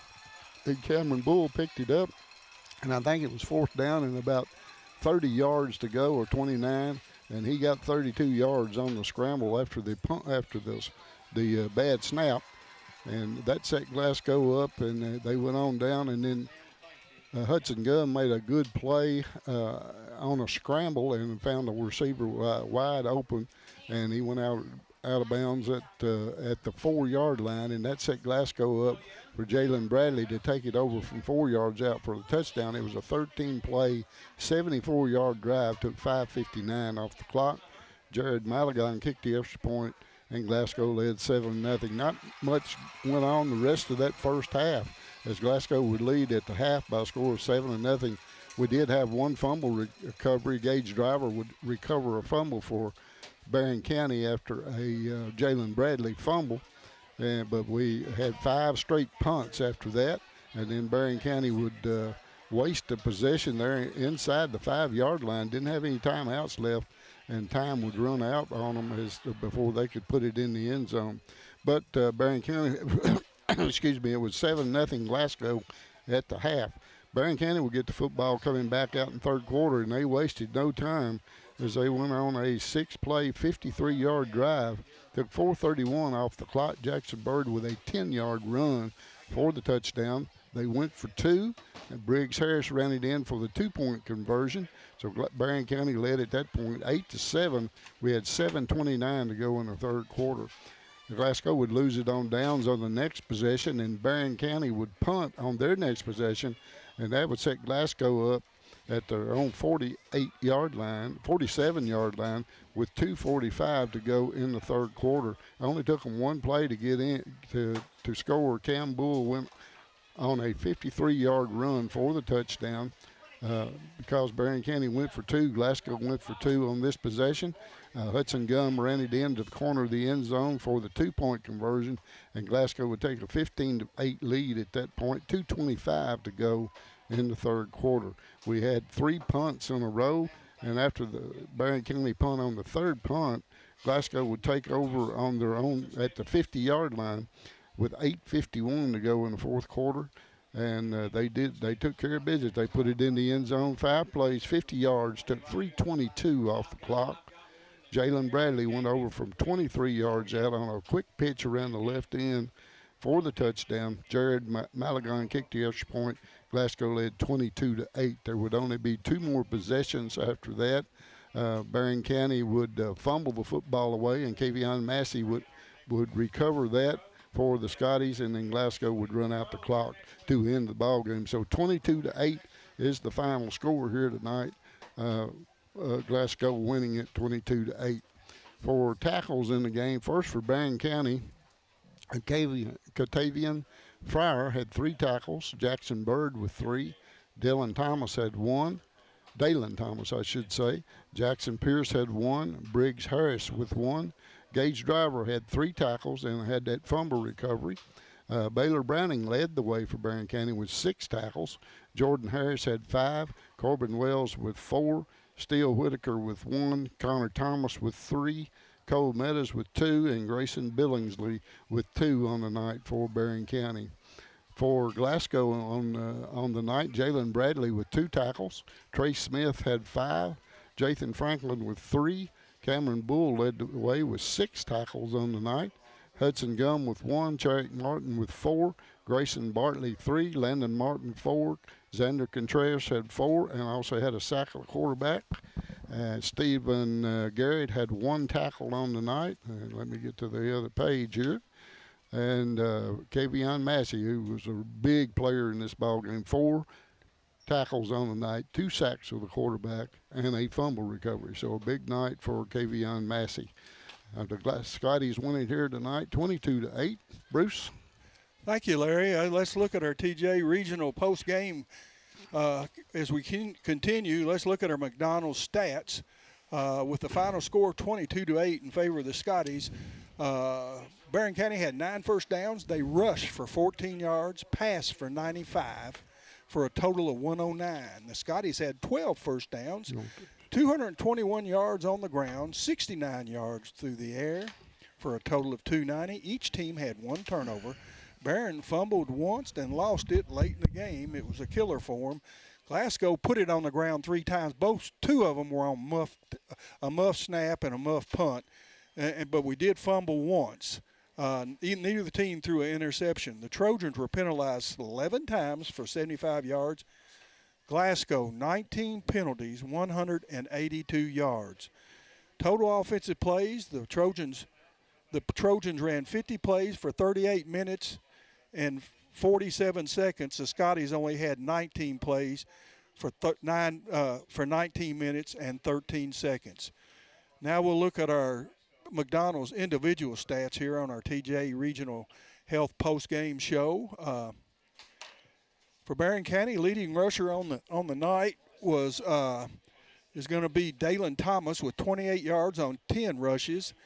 Jackson Bird only had 1 carry. It went for 10 yards. He scored a touchdown, of course, a long of 10. That is the only carry rush they had tonight. The Scottish defense, you're going to look, they only had 1 carry tonight that was 10 yards or over, and that was that 10-yard carry. Briggs Harris, wait a minute. Jordan Harris had 6 carries for 8 yards. Corbin Wells rushed it 3 times for 6 yards. And Briggs Harris had 8 rushes for a -16. Harris was 11 of 18 for 95 yards. His leading receiver was Jackson Pierce with 40 yards on 3 receptions.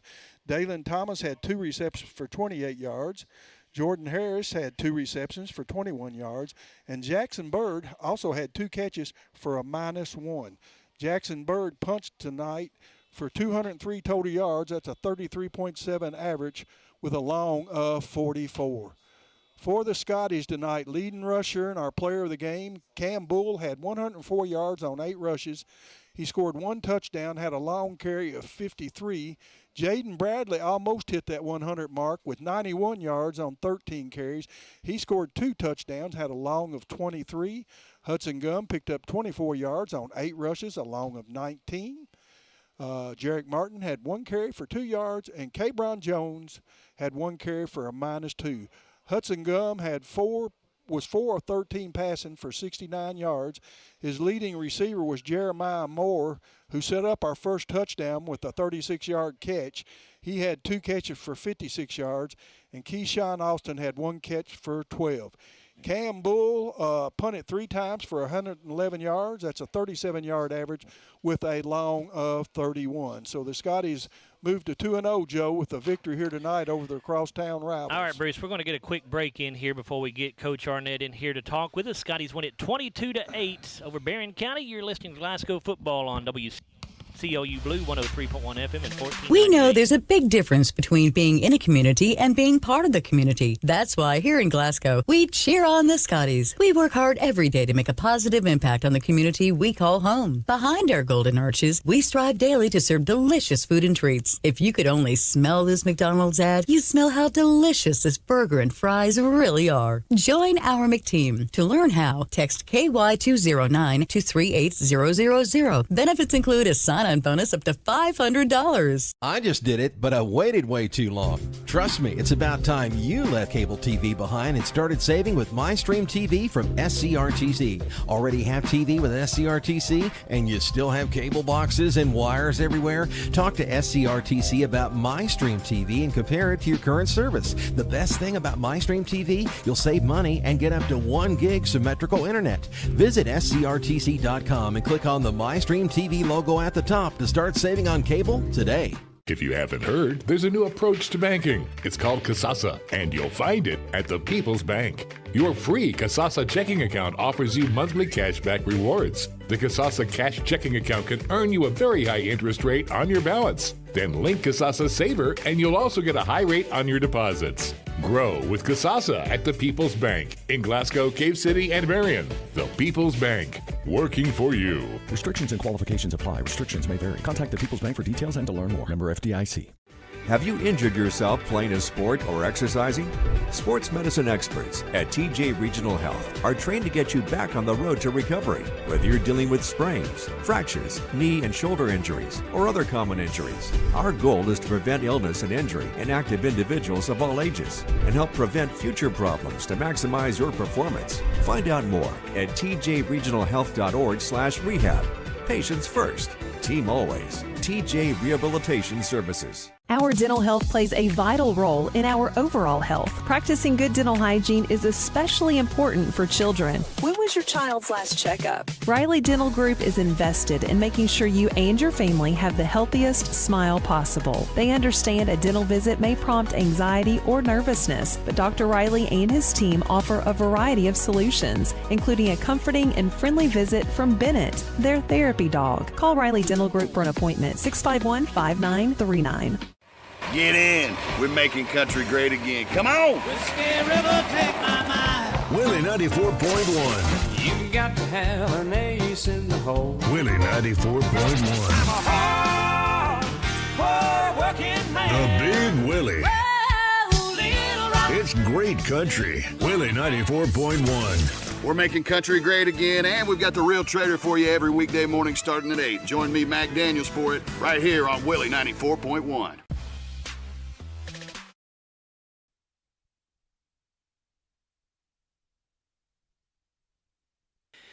Back here on the TJ Regional Health postgame show, where the Scotties pick up a 22-8 victory over the Barren County Trojans here in the home opener for Glasgow at Hank Roy Stadium. Glasgow now 2-0 on the year, heading into a matchup with Monroe County 1 week from tonight, and we are now joined by Glasgow head coach Jackson Arnett to talk about this one. And Jackson, I know what's on your mind. I know the penalties are on your mind, 19 penalties for 182 yards, but on the positive side, your kids were able to overcome that amazingly, really, 182 yards in penalties, and you still win this game by 2 scores. Yeah, I mean, I've never been a part of a game with that many penalties, so I don't know what to even think about that. But I told our guys, I said, boys, if they have to throw it to beat us, we're going to be okay. And they had 14 yards rushing. I didn't know that. 95 yards passing. We had more penalty yards than they had yards. So obviously we talked to our guys. We said they can't beat us. We can beat ourselves. And we tried. But, it was I'm so proud of the fight because we went in at halftime, and after they scored there, I thought, well, are we going to fold? What are we going to do? And then we come back down and we score. And I was so proud of that because those guys have worked so hard all offseason, and they never quit. You know, Barren played a really good game. We were more physical up front, which I wanted because that's all we heard was that was the talk. They're more physical than us. They can move us up front, and the tail of the tape tells it right there. Our guys really brought it tonight, and they played well. But I told them tonight. I said, boys, at Glasgow, we got another big time team next week. They're really, really good. So maybe the best team on our schedule. So and another big rivalry game. So ain't no rest for the weary around here. We got to get ready to rock and roll again. You're right about that. I want to go back to the opening drive of the game, Jackson. It did not look good. It was a little rough, and you end up having to send the punt unit in. I think it was like 4th and 12 or something like that. Not a good snap, but Cam was able to pick it up off the ground. Did not have time to get the kickoff, but he made something out of nothing, made a tremendous run, broke several tackles here down the near sideline, wound up getting you the first down.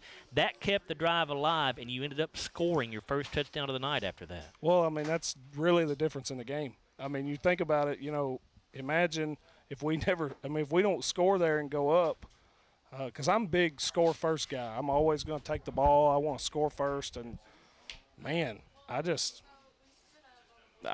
they did a good job on defense tonight. They really did. They tried to take some stuff away, and I didn't do a great job in the first half of calling the game. Really late there in the second half, we just started leaning on our O-line, and we started moving them. Honestly, that was the difference. And, yeah, but that first drive, I mean, that's huge. That's a great play. Players over plays a lot of times, and I've said it multiple times on here. I'm a lot better coach with good players, and Cam Bull's a really good player. Yeah, Cam winds up his night with 8 carries for 104 yards and a touchdown running the football. I want to talk about your defense too, Jackson. You mentioned the fact that you guys hold them to just 14 yards rushing. Now, these are unofficial stats. We'll look at everything again, but 14 yards rushing, a total of just 109 yards. If somebody would have told you that coming into this ball game you were going to do that, I know you would have been a happy man.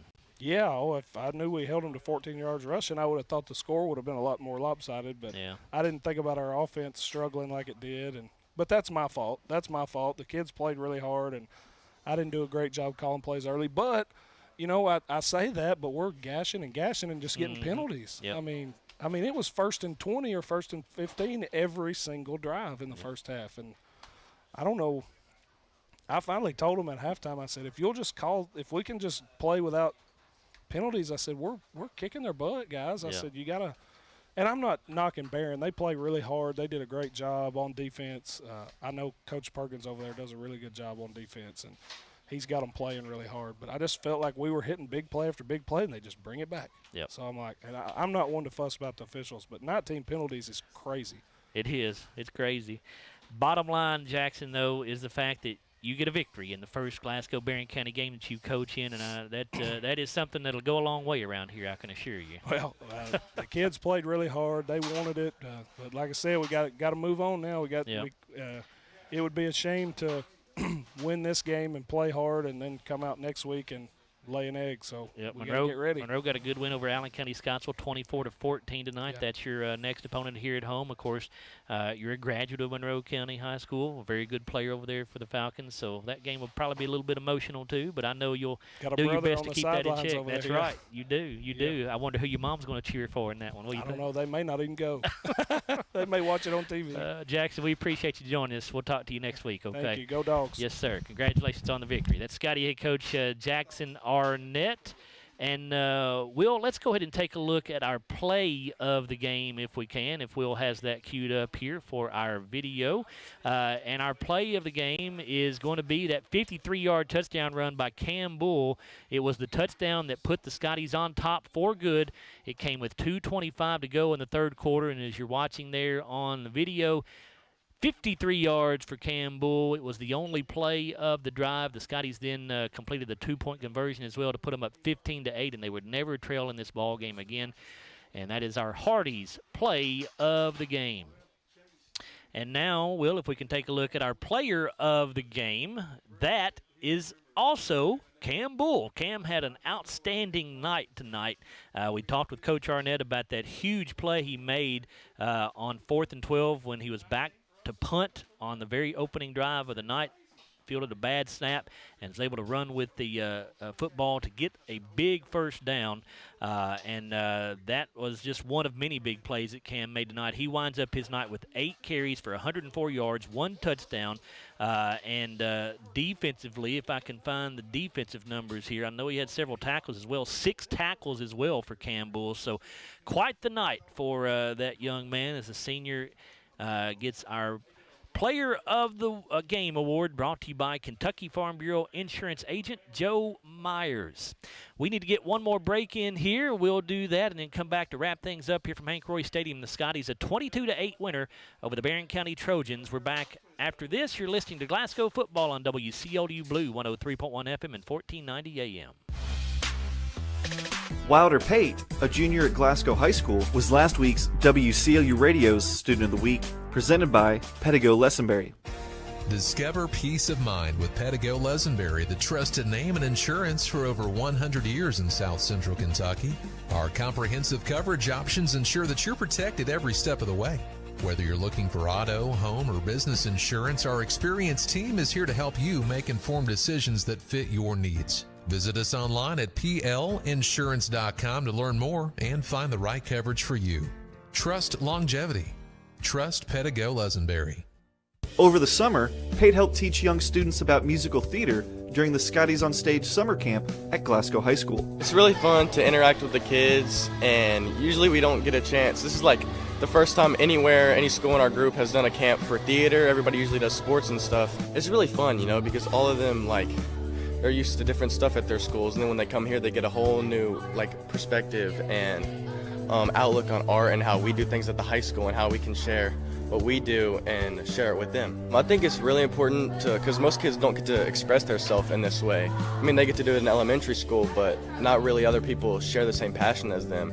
And it's good to get the same feeling from other people, and especially older people that do it more. We can understand their passion and share what we do with them and share our love for the arts. Pate said he plans to pursue musical theater as a career. I want to try and audition for GSA this year, and I want to audition for musical theater schools and hopefully be on Broadway one day. We'd like to thank Pedigo Lessenberry for presenting our Student of the Week.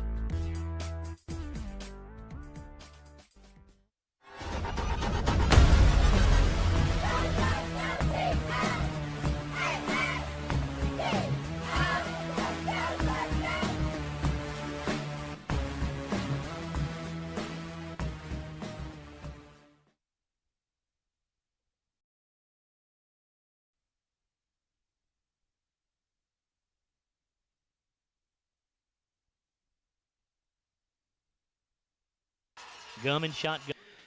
Back here at Hank Roy Stadium to wrap things up here on the TJ Regional Health postgame show. And let's remind you that our next broadcast will be 1 week from tonight. The Scotties will host the Monroe County Falcons here at Hank Roy Stadium. Don Franklin Auto Countdown to Kickoff show on the air at 6:30. And kickoff slated for 7 o'clock between the Falcons and the Scotties. Here on WCLU Blue 103.1 FM and 1490 AM. Of course, you can also catch the live stream, and we hope lots of you have been able to watch that live stream here tonight as well. 22-8 your final score, and we'll go ahead and say thanks to everybody here. On the camera for us is Jimmy Pruitt and Will Perkins, our video producer here on location, back at the studio in downtown. Mr. Jonathan Talley on the board for us there. And my broadcast partners, of course, were Larry Alexander and Bruce Tribune. Once again, your final score, Glasgow 28, Barren County 8. I'm Joe Myers. Thanks for listening, everybody.